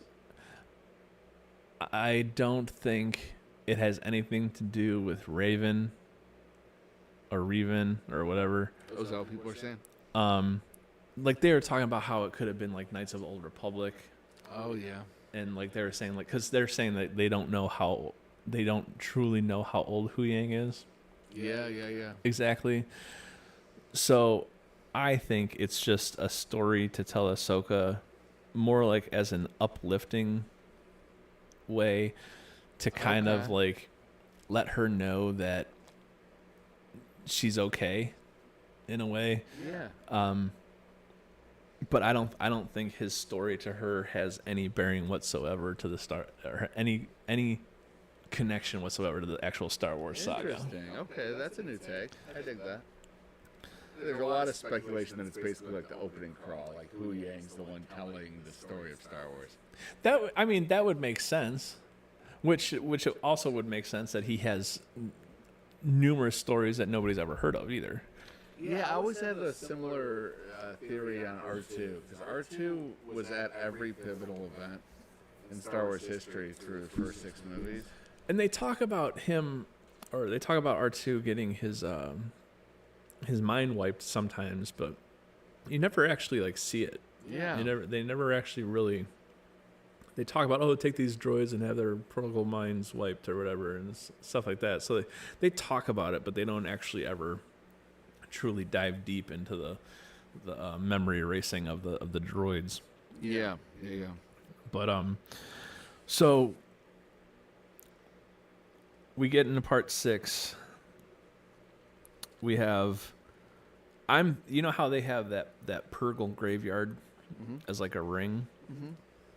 I'm thinking Thrawn did that. Thrawn did what? Killed all those Purgle. Oh, Jesus Christ. Because think of how they got there. Yeah. Ezra used the Purgle to transport them there. Oh my God. So I'm thinking that's Thrawn. Well, that's Thrawn. Yeah. That's really dark. So that's just that could be. That could be a totally nothing thing. That's just that I could see Thrawn doing something like that. Like I am so pissed off that you took me away from the one thing that I had going for me, and I'm going to wipe out all these Purgle, and I'm going to set it up to where they make a ring around this planet, and so everybody knows. They dig it. Don't mess with me. It's cool. It's a cool theory. You have the Night Sisters, where if you haven't seen Clone Wars, highly advised go back and watch the Night Sisters episodes, where they have the power of resurrection, and they're from Dathomir, which is where Maul and all of those guys are from, which is Savage Opress. Yes, and Asajj Ventress. Yeah. So it's like you have a lot of things going on in Dathomir that they could really open up, and we'll get into that towards the end of the series. Balin finds a new purpose. There's something calling to him. Yeah. He's starting to get a little distant from Shin, but he's still talking, like he's still teaching her, still guiding her, still teaching her, but he's starting to say kind of things like, I hear a higher calling.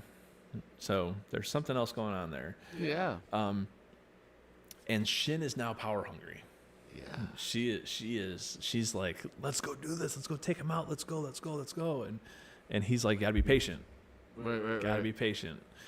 And so there's that battle going on. You get a look at the Chimera, which looks so good in live action. It is cool. It's so awesome. It's really, really cool. You get the gold-plated repaired parts. Enoch was real cool. Enoch was really, really cool. The Death Trooper armies is pretty awesome. It was sweet. You got Thrawn basically playing chess when everybody else is playing checkers. He's in Rebels, and even in the books, he's so extremely tactical and methodical And not just the things he does, but the things that he says. Like, he doesn't waste words. He doesn't waste he doesn't waste anything. Agreed. He's like never like actually like upset. He even mentions in I don't know if it was this episode or what episode it was, but he even mentions about letting them make the choice, but knowing what choice they were going to make so that they were always a step ahead. Yeah. And it's like, that's maniacal. Yeah. So, yeah. Like the whole thing with Sabine when he releases Sabine. Yeah. To go find Ezra, knowing that she would find Ezra, knowing that she would find him. So it wasn't like he was like releasing her and thinking, oh, she's never going to find him. He knew that she would find him. He knew that. And that was he was playing that card. He wanted her to find him. Mm-hmm. Yeah, you have the little rock people. Yeah. The little snail people, whatever those were. Introducing new races of pathetic life forms. I don't mind it entirely, but I'm just over this little innocent, like you said, just completely, totally, like what was the word you used? Defenseless. Yes, completely defenseless. A life form that's just completely, almost utterly useless. Yeah. Like I said, we talked about Balin and the higher power. How'd you feel about the planet? The landscape? I thought it was gray. I thought it was a lot of gray. Yeah, I didn't really. Surprised that they could live on this planet for so long with like there any zero vegetation at all. Yeah. So what is his voice? I mean, when she finds Ezra in like a day, right? It's like 10 minutes. So, I mean, like less than a day. She didn't even have to camp out one night. They could at least have her camp out one night to find him. Random. But they also made it. They also cut themselves short in that aspect because they even said, Elsbeth even says to Thrawn about how much time they had to get the cargo loaded, and she said something about three rotations, so basically 3 days. So that they cut themselves short. Mm-hmm. By that, so they were in a real time crunch to get Sabine to find Ezra and bring him back. That's true. So they kind of time crunched themselves on that in that aspect. You have a storyline that still hasn't been touched on yet. Right. Like we understand, like we know what the plot was. We know what they were going to do. They have to find Ezra. They have to find Thrawn. Thrawn's coming back. Here comes the big bad. Like we're still not moving anywhere. Like we're taking 5-6 episodes to do this. Like we knew all this from the original trailer. Yes. There was nothing so far. Nothing new. There was a nice reunion between Ezra and Sabine. I thought it could have used a little bit more emotion, especially with how selfish she was in wanting to get back to find him. It felt almost like the not quite this severe, but the jump from Force Awakens to Last Jedi, where they built this thing, and then they said this thing doesn't matter. Where the thing they built was, is Sabine going to turn? Is Sabine dark side now? Is Sabine with Shin? Blah, blah, blah, blah, blah, blah, blah. And then all of a sudden she sees Ezra, and it's like, well, there was this Endor situation, and blah, blah, blah, and we're all cool. And then Ahsoka shows up, and everybody's fine. Like, they just Last Jedi the whole thing. Yeah, no, I don't disagree with that.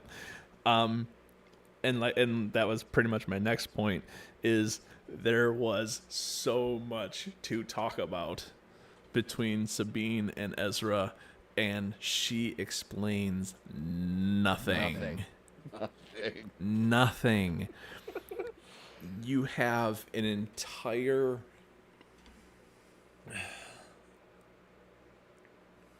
empire that it was destroyed. Yeah. Don't you think that's pertinent information? She's what did she say about she said something to him, like he's talking about, like he's like, oh yeah, and her comment was, oh, it's complicated. Yeah. That was like really like that's what we're gonna use to not touch at all on the original trilogy.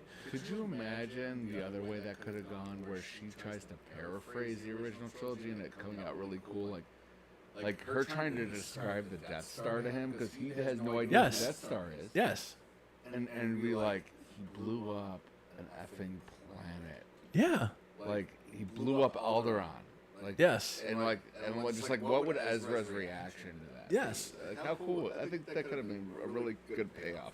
Yeah, there was so much there that they could have paid off that they decided to go with. It's complicated. Yeah.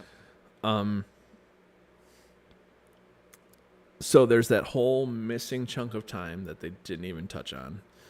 And then Ahsoka is on her way. And I think Ezra asked if Ahsoka was coming. And again, I think she said it's complicated, if I'm not mistaken. Oh, right. So like she said it's complicated to like all the pertinent information. So they just yada the whole thing. Yeah. They just went blah blah blah. It's like it's almost as if, hear me out here. It's almost as if Disney Star Wars is trying to write out the original trilogy. Oh God, don't say it. By saying you have an entire chunk of time that includes the original trilogy, and you, instead of at least utilizing 5 to 10 minutes of an episode to explain what had happened, you decide to use the phrase "it's complicated," and then just agreed. That's supposed to pass.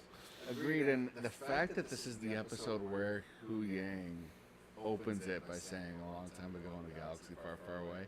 If she gave some sort of paraphrase of the original trilogy, I think that would have been cool callback to the beginning. Absolutely.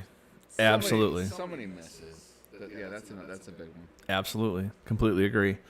So then you move on to part 7, Dreams and Madness, with a nice shot of Coruscant as it comes in. That was cool. Which was very nice. You have Hera battling the Senators again. They continue to deny talks of Thrawn's return. They're just like in complete denial. They're not even like entertaining this possibility. Yeah, I mean, somebody has to think somewhere, hey, I don't believe this is possible, but what's the probability? Also, like, did I forget something? Did I miss something? Isn't Mon Mothma Chancellor? If she's Chancellor, can't she just like executive order this? I thought so. Like, can't she just fast track this? I thought so. I think so.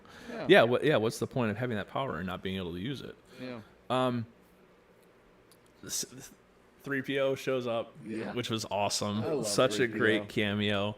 Unfortunately, can't use Carrie Fisher as Leia to actually do the scene, but I loved how they utilized 3PO to speak on behalf of Leia, Senator Leia Organa. I thought that was awesome. And then Hera talks to Mon Mothma and realized the severity of and the seriousness of Thrawn's return and the likelihood of Thrawn actually returning. Then you have Ahsoka training with the Anakin hologram, which I thought was really, really cool. Mm-hmm. He actually uses, gives like names Asajj Ventress, names Dooku. Actually drops those names, which was awesome. noticed that she said that was his last recording, but she says they have 20 something other recordings. So like they definitely have painted that picture. And who knows, maybe I'm jumping ahead a little bit, but now that we know the end of it, where Ahsoka and Sabine are trapped on the planet, maybe Ahsoka uses some of those recordings to train Sabine further. Cool. And so it's Ahsoka and Anakin combining to train Sabine. That could be cool. Which would help in moving Sabine's her next skills. Push could be like the old Star Destroyer. she should grab it and pull it down. Yeah. Who needs Star Killer? We get Sabine. I love that Thrawn, I don't want to say showed vulnerability, but he kind of, his butthole puckered a little bit when he found out that Anakin was Ahsoka's master. Yeah, totally. It puckered a little bit. And for those that don't know, that haven't read the books, I probably even more so than Clone Wars and Rebels, I suggest reading the Heir to the Empire books, the Thrawn books. They are phenomenal, and they talk about Anakin and Thrawn meeting face to face on opposite sides of what happened. Was they were on opposite sides of the battle, but they joined forces to complete their missions. Oh. So Anakin used Thrawn used Anakin, and they used each other to complete their mission. And then after that, they had a mutual respect for each other as far as warriors is concerned. Later on, finds out that Thrawn now is working with Vader, and due to the Emperor's secrecy, Thrawn knows that Vader is Anakin, puts it together, and then now that Vader and Thrawn are working together to kind of basically roll through people, and so he's worked with Anakin on several occasions, so he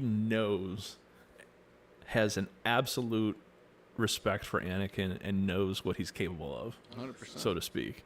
So that's exactly why his butthole puckered there, which was awesome. Which was absolutely cool. Awesome. Yeah, they did a nice job. Again, and that's when we were talking about where it was a perfect time for the bigger storytelling, where she says it's complicated. And then when Sabine tells Ezra that Ahsoka took her on as her Padawan, and Ezra goes, "What? Why?" That was perfect. Yeah, it was. Because everybody was saying that. Yeah. And I'm so glad that Filoni put that in there, because, and then he's like, "Oh, wait, that's congratulations. That's good for you." But exactly why? Exactly. They never answered that question. Like, he asked it, but they never answered it. Yeah. But at least it was Filoni's acknowledgement to know that the fans were, I don't want to say upset about Sabine being Force sensitive, but we're definitely on the fence about the situation. 100%. Ahsoka calls out to Sabine, and you're going to tell me that Ezra didn't feel that? I know. Ezra didn't sense that, but Sabine did. Yeah, that felt dumb. It was very Empire Strikes Back, where Luke and Leia use the Force to communicate when he's hanging off the Sky City after he falls through the tunnel, after he gets his hand cut off at the very end. Yeah, He's like, Leia, and she's like, Luke. He's like, we gotta go back. And Lando's like, no, we can't go back. And Chewie's like, ah! He's like, all right, we'll go back. And so he took me back, dude. That was good. That was really good. So that was like kind of where I kind of got that. Laugh it up, fuzzball. But no, so there's that. Again, Balin basically says, "Have at it with Shin. Go on." Yeah, that was just it felt random. It really was. It really was. But I think they were trying to push this narrative of Balin being called by a higher power and wanting to find that, wanting to search that out and find what was going on. Mm-hmm. That I don't think they had any other way but to kind of rip the Band-Aid off in that aspect of just saying, you know what, you're bloodthirsty, go get it, go do what you need to do. Mm-hmm. And then you have Ezra, just basically, I don't need that. I don't need my saber. Yeah, come on, dude. That was a little frustrating. It was a little frustrating. Yeah. I mean, especially when his first lightsaber had a blaster. Yeah. To it, so it was a blaster and a saber. So this dude was creative in the things he did. I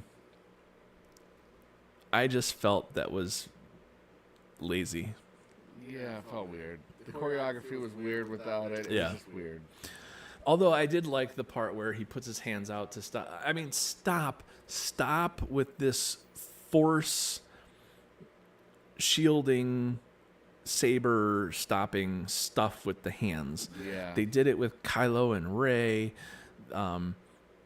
Like just stop. They did it with I think Vader did it too in the Obi-Wan series. Like Reva or somebody. Yeah, in the Obi-Wan series. Mm-hmm.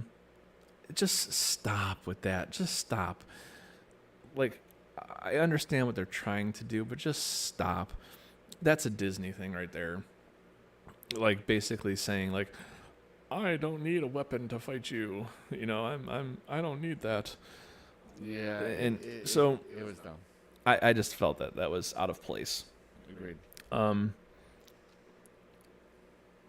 Again, more slow choreography. Although it was good, it was just too slow.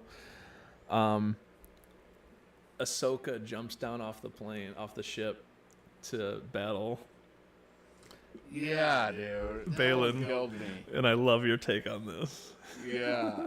So she's just doing her thing. He's doing his thing. She's like, "Oh, there's Balin. Let's let me down there." She gets down within 10 seconds. I don't have time for this. You don't have time for what? You stopped him. You're the one that jumped down to confront him. Yeah. You are the one who jumped off of your ship to confront Balin, and you're the one that says, I don't have time for this. And then 10 seconds later, you create some smoke situation, and you're off on his giant rat. Yeah, there was absolutely zero.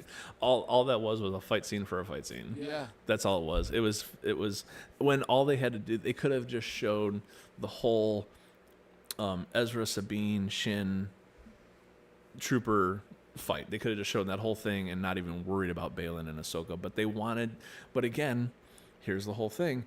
They're really building on that Ahsoka Balin the clashes. Yeah. Balin says, "You can't defeat me," and she says, "Maybe I can't." You know, so they're really pushing hard on that confrontation between Balin and Ahsoka, Balin and Ahsoka, Balin and Ahsoka. So let me say this though: she doesn't hate him. He doesn't hate her. No, That's why I think it fits perfectly for the son and daughter. Yeah. Because they were always confrontational, but they were still brother and sister. Yeah. That's you know, it's just like any siblings, anybody that has a sibling. Yeah. It's like, yeah, you fight with your sibling all the time, but if anybody mess with you or your sibling, you were all there to have your back. For sure. You know, it was like nobody. It's like only I can mess with my sibling, you can't, kind of thing. So that's kind of how it was. It's like it was the sibling rivalry. Yeah. But I don't think it was ever necessarily meant. Think about it. When he goes to kill the father, and the daughter steps in front and takes the dagger, mm-hmm. the look of complete shame on the brother's face, on the son's face. So he never wanted to kill her. Agreed. Like that was like sure they fought. They fought all the time. They're brother and sister. They're siblings. Yeah. Of course they fought. But he never wanted to kill her. Agreed. Yeah, no, that's a really good take. I wonder. It's such a bummer that he passed, Ray Stevenson. Yeah.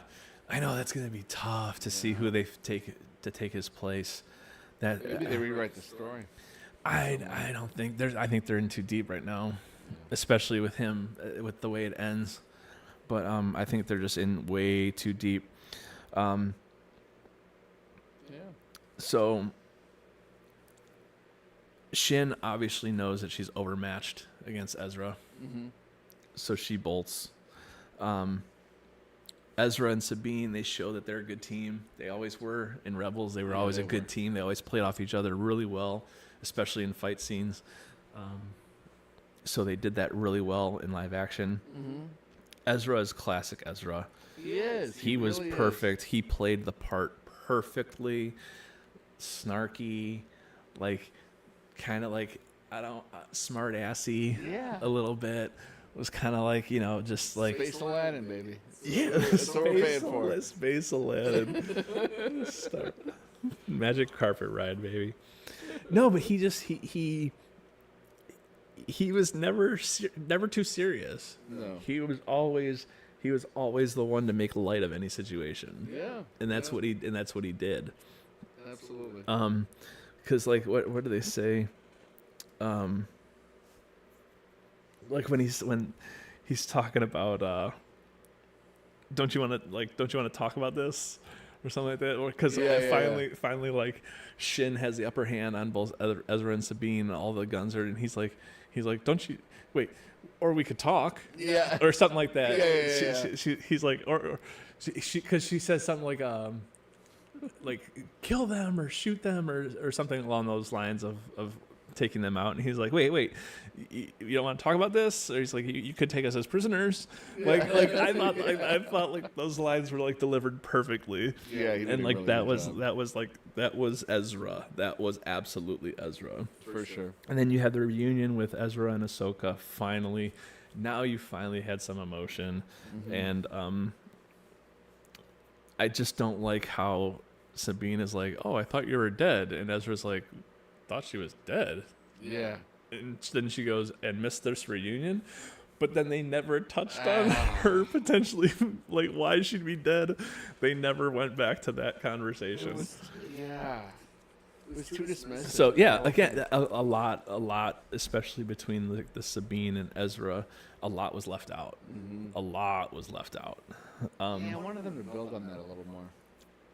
And now we're on to episode 8, the Jedi, the Witch, and the Warlord. And Thrawn makes the statement of never underestimating a Jedi again, after when he did the one time with Ezra, let his guard down, and Ezra took the upper hand and ended up escorting him galaxies away. Yeah. And then the first thing he does is send 2 of his many TIE fighters. Only two. Only two. To take out 2 Jedi. So you have, and then you have Morgan Elsbeth, who becomes a Night Sister. What do they say? The Gift of Shadows, or whatever is what they said, or something like that. Yeah. Then they conjure up Talzin's sword, which is Mother Talzin, is a Night Sister, like the original Night Sister who conjured up this sword. Green flaming sword, in order for her to combat Mace Windu. I get the sense that like they're big on the relics being keys. Yeah. We've already had 2 of those, I think. Well, it's also Filoni. It's Filoni. Yeah. It's Filoni holding on to his creations. Yeah. Like he created that. He created, everything that you saw in Rebels. That's Filoni's baby. For sure. So everything that was brought out in Rebels was Filoni's creative, mind. For sure. So he's not going to give that up. No. Especially since he's still employed by Disney. It's not like George Lucas and you give all of your stuff away to Disney. Yeah. Not give it away, you know what I mean, but Yeah. and then kind of let them do with it what they want. Filoni's not going to do that. Filoni's going to try to keep as much creative control as he possibly can. For sure. I wonder if that sword is going to be like a physical key of some kind to Abeloth or otherwise. I thought it could be a physical key to Windu. Whoa. A potential Windu return. Whoa. Because they keep talking about, Jedis can survive a fall from that height, and Windu's not dead yet. Sam Jackson, Royale, she's coming back. But the only thing that stops me from doing that, or from truly believing that and thinking that, is the fact that Mace Windu was from the prequels, which were even farther along than even the original trilogy. Yeah. So he would be pretty old if he was to come back now. Yeah. He would be like Alec Guinness, Obi-Wan Kenobi old. He would be think about it. He was older than Obi-Wan Kenobi was in the original trilogy. And look at how old Obi-Wan Kenobi was in the original trilogy. Yeah. So he would be old, unless they use the sword to conjure up maybe his Force ghost or something like that, because they know that, I don't know if they know that sword was used to battle him, but even like Ahsoka used the map to feel Sabine. They could use the sword to feel Windu. Oh, that's interesting. So. Yeah, that's new. I'm not saying that is going to happen. I'm not saying that I want it to happen. I'm just saying it kind of opens up that door a little bit for a little bit of a Mace Windu cameo to at least poke his head in there and say, "What's up, motherfuckers?" Yeah. So, just leaving it out there. Yeah, for sure. Ezra starts building a new lightsaber, talking with Hu Yang, with Sabine standing there, and they talk about Caleb Dune, a.k.a. Kanan Jarrus, Yep. which I thought was a really cool. I love how Hu Yang called him Caleb, but everybody else called him Kanan. Yeah. So I love that, because he wasn't Kanan Jarrus till after Order 66. So Hu Yang never knew him as Kanan Jarrus. Yeah. Only knew him as Caleb. So I thought that was really, really cool. I thought they did that really, really well. I just wish they would have had Ezra make a blaster saber again. I wish they would have done that. Not saying that it would have been necessary. I just thought, you want to talk about a cool throwback, that would have been a cool throwback. Yeah. Absolutely. So,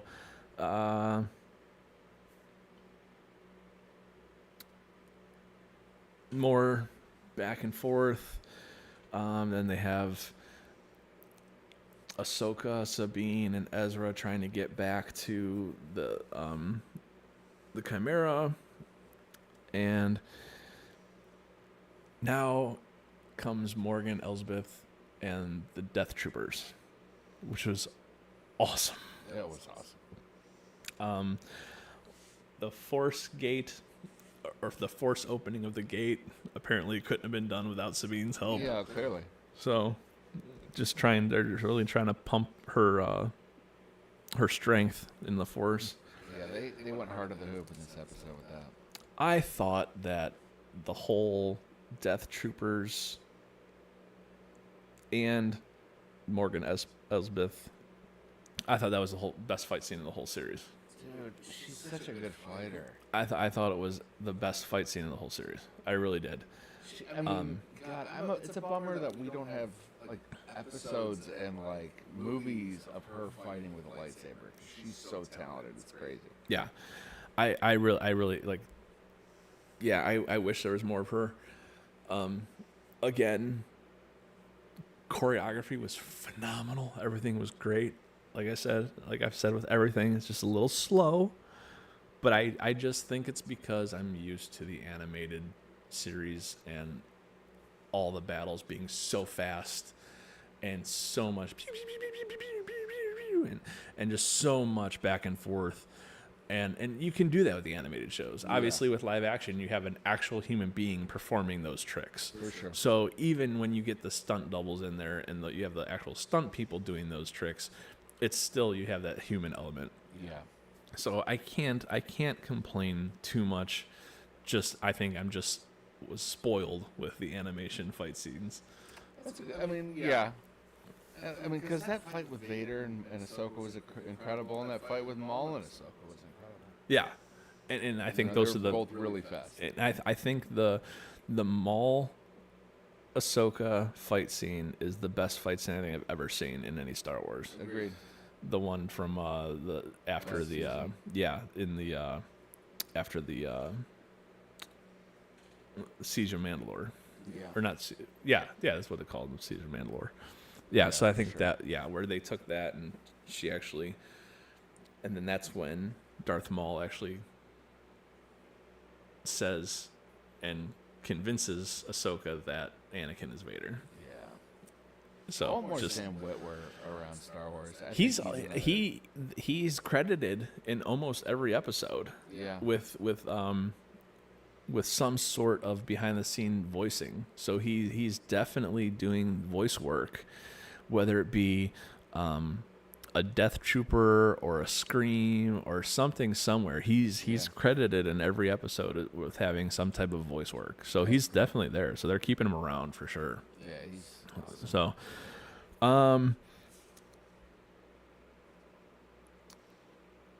the Sabine force grab. Oh, the push? The grab when she pulled the saber and then ignited it to go through the Death Trooper's skull. Yeah, the saber I have less problem with.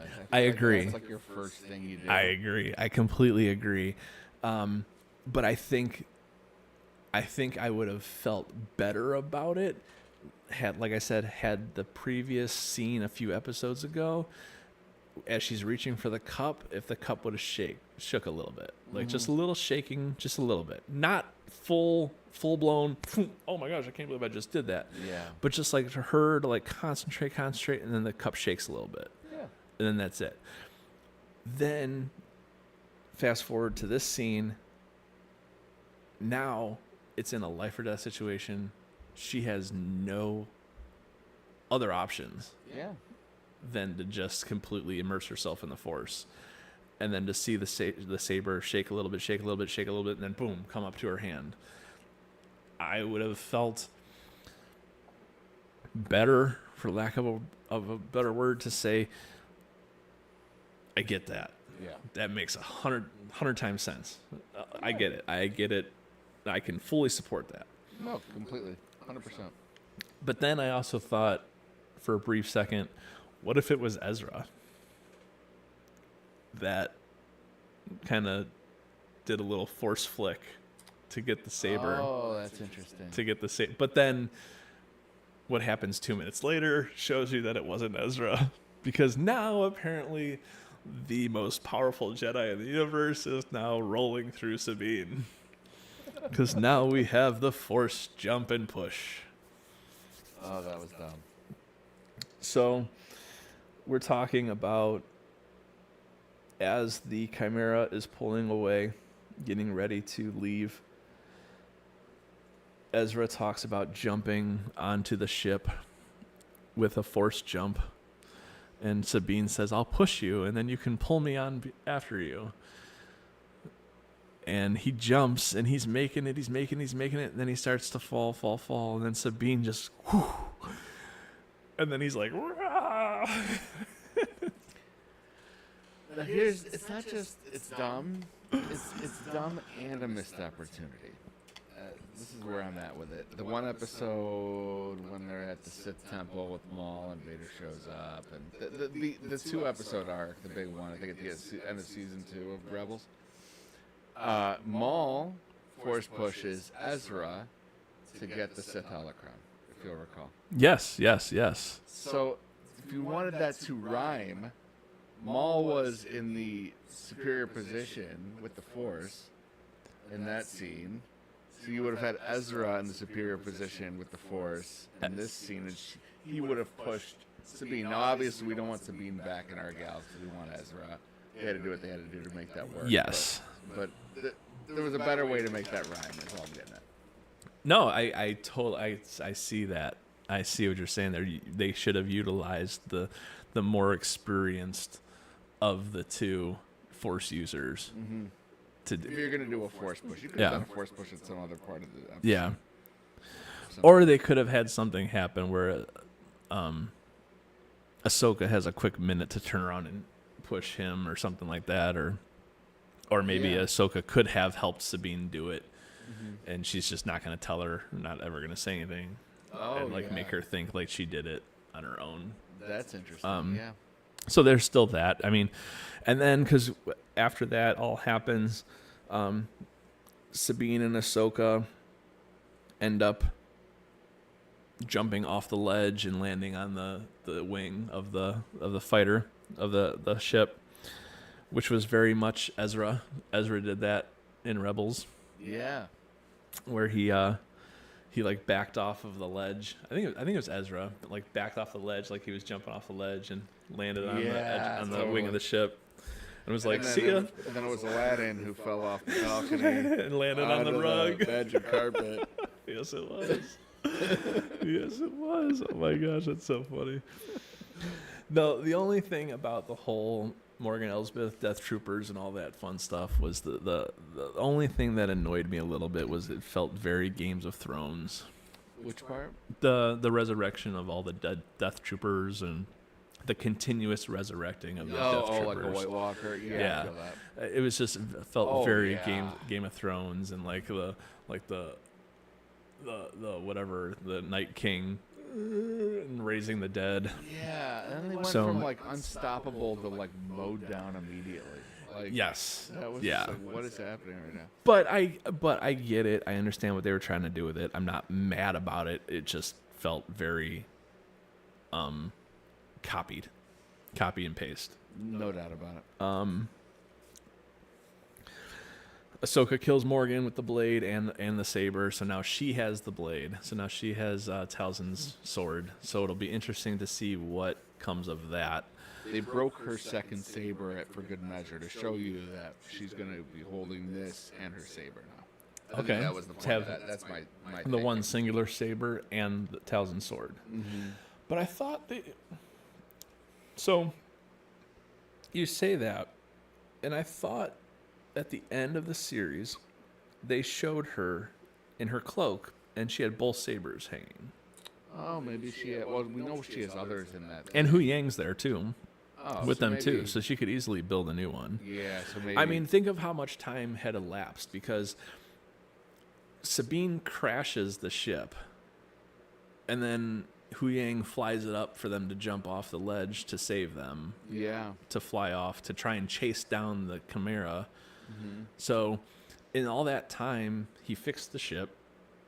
He could have built, like, he has plenty of resources for new sabers. No doubt. So, it could, and we also don't know how much time exactly had passed from the time the Chimera left to when you see Sabine and Ahsoka with the snail people. Sure. So, you don't know exactly how much time that is. Quick thought: are the snail people the only source of food on that planet? I really don't know. Like when when Sabine finds Ezra, he's by a lake or something, so there's water. There's Yeah. definitely water. Okay. I just didn't really see much vegetation. Yeah, that's the problem. Love how Ezra takes the comms from the dead trooper Yeah. and takes the trooper. That was cool. That felt very Rebels. So Rebels, because that is Ezra in a heartbeat right there, of taking the comms and talking to them. Yeah. I would have loved to hear the reference of Jabba the Hutt, Yeah. because he always called himself Jabba, which that would was which cool. would have been awesome. But that's I'm not like pissed about that I didn't hear it, but it would have just been cool. Yeah, just like another add-on. Let's see. The temple gets destroyed. The Night Sisters see the temple's destroyed, and they're pissed. Like, you can see it in their face. The Night Sisters are pissed that Thrawn destroyed the temple as they were leaving. So maybe some internal strife. Well, which leads me into the next couple scenes, because they actually go to Dathomir, which is the home of the Night Sisters. So the Night Sisters are the type of people where they will use you for as long as they need you. Oh, I see. So interesting. maybe they were complying with Thrawn and doing what they needed to do in order to get back to Dathomir. Yeah. This could be the whole somehow Palpatine returned. I mean, it could be like. I don't want to hear that. stop Thrawn. Get out of it. No, go away. That's not, no. That does not exist. I'm really hoping that they still can utilize the World Between Worlds to erase that timeline, Oh, that'd be which great. they still can. It's still a possibility, because then they, in the Mandalorian, they're trying to use all these, cloning and cloning and cloning. Yeah, so They went deep on the clone. yeah, they went hard in the cloning, and now Ahsoka's going hard on the resurrections, and so it's like it's. And then we build one switch that just destroys all your clones in water. That'd be awesome. The big kill switch. Yes. So let's see. Thrawn makes the face-to-face comment about how he's never seen Ahsoka face-to-face. He's never met up with her face-to-face. I didn't notice that. He makes the comment of it because he reaches out to her when they were chasing them down, and he talks about how they're going to be stranded there forever or whatever, and he's talking to her and he says, we've never met face to face. So that obvious foreshadowing that they will eventually meet face to face at some point. Yeah. Because what's not a warrior really is kind of. No, but what's the point of making a comment like that in a movie scenario and not have it pay off? Yeah. That's my whole thing there. Yeah, for sure. Shin ends up joining the Nomads. That's fine. I think that she's gonna find her niche, and she could be the leader of that little clan. A little Mad Max situation. Yeah, and I think it will play off nicely, because you have Balin, who's now standing on the outstretched arm of the Father, pointing at the beacon out in the distance. That's this throbbing beacon for this other higher power that's calling him. Right before that scene, you have Ahsoka seeing the Morai. Mm-hmm. More of a connection of the son and daughter. Yeah. I just think a bunch of that this season. I'm pissed we didn't. I think they could have done a lot more in the first half of the series, in the first half of the season, to play into that, rather than doing what they did in the first half of the season. We knew that they were going to get Thrawn. Yeah. We knew that they were going to get there. Mm-hmm. We did not need all that other rigmarole of all that other stuff. We just didn't need it. We didn't need the relic. It could have been Morgan Elsbeth knew how to get to him. Yes. We could have got rid of We that could whole have storyline. started the season off with with Morgan and Elsbeth already having the map. Yeah. We didn't have to deal with the whole Ahsoka has the map, and now she gives it to Sabine, and then Sabine loses the map, and now Shin has the map, and then Shin brings it to yeah. It was pointless. It was absolutely pointless, because we knew what was going to happen. It was there was no cliffhanger there, Agreed. and they were playing it off like there was.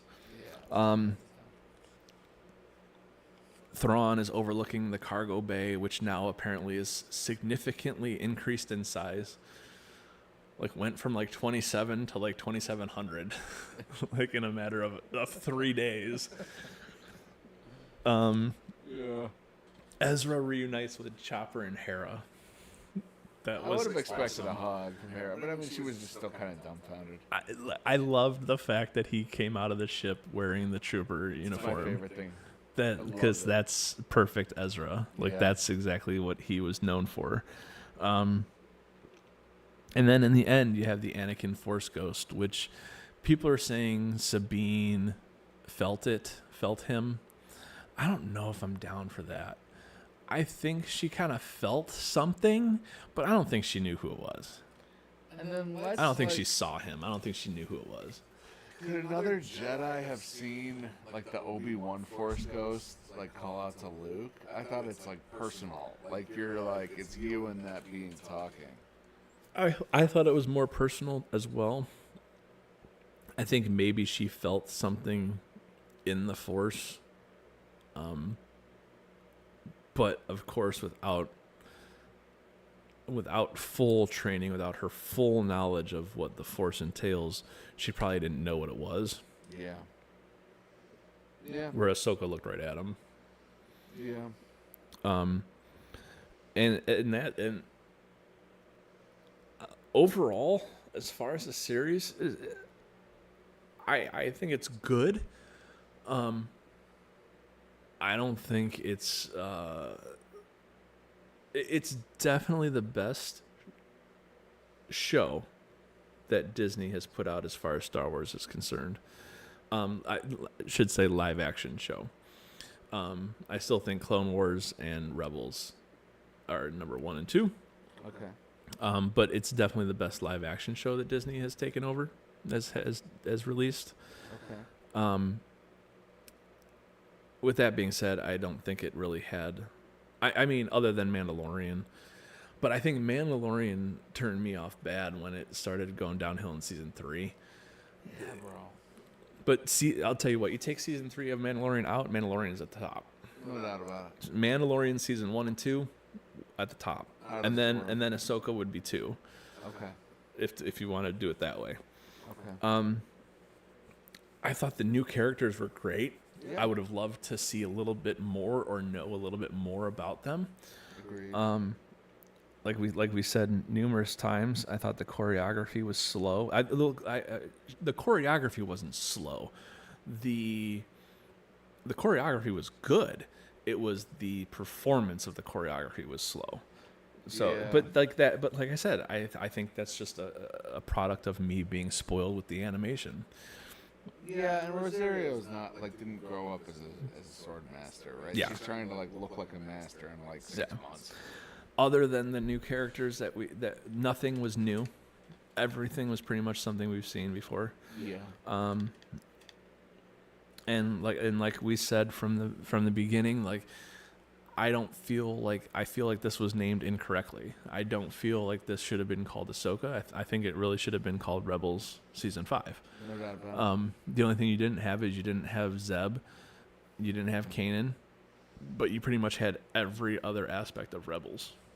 How cool would it have been to have Zeb and Kanan? Well, they had Zeb in what was it? Mandalorian. Yeah. They had Zeb do a. So I thought for sure that they would have him show up somewhere. Yeah. Somehow, maybe they have him pop up in season 2, if they do a season 2. But I think Disney needs to get away from these full-blown series and start getting into 4, 5, maybe 6 episode miniseries. Yeah.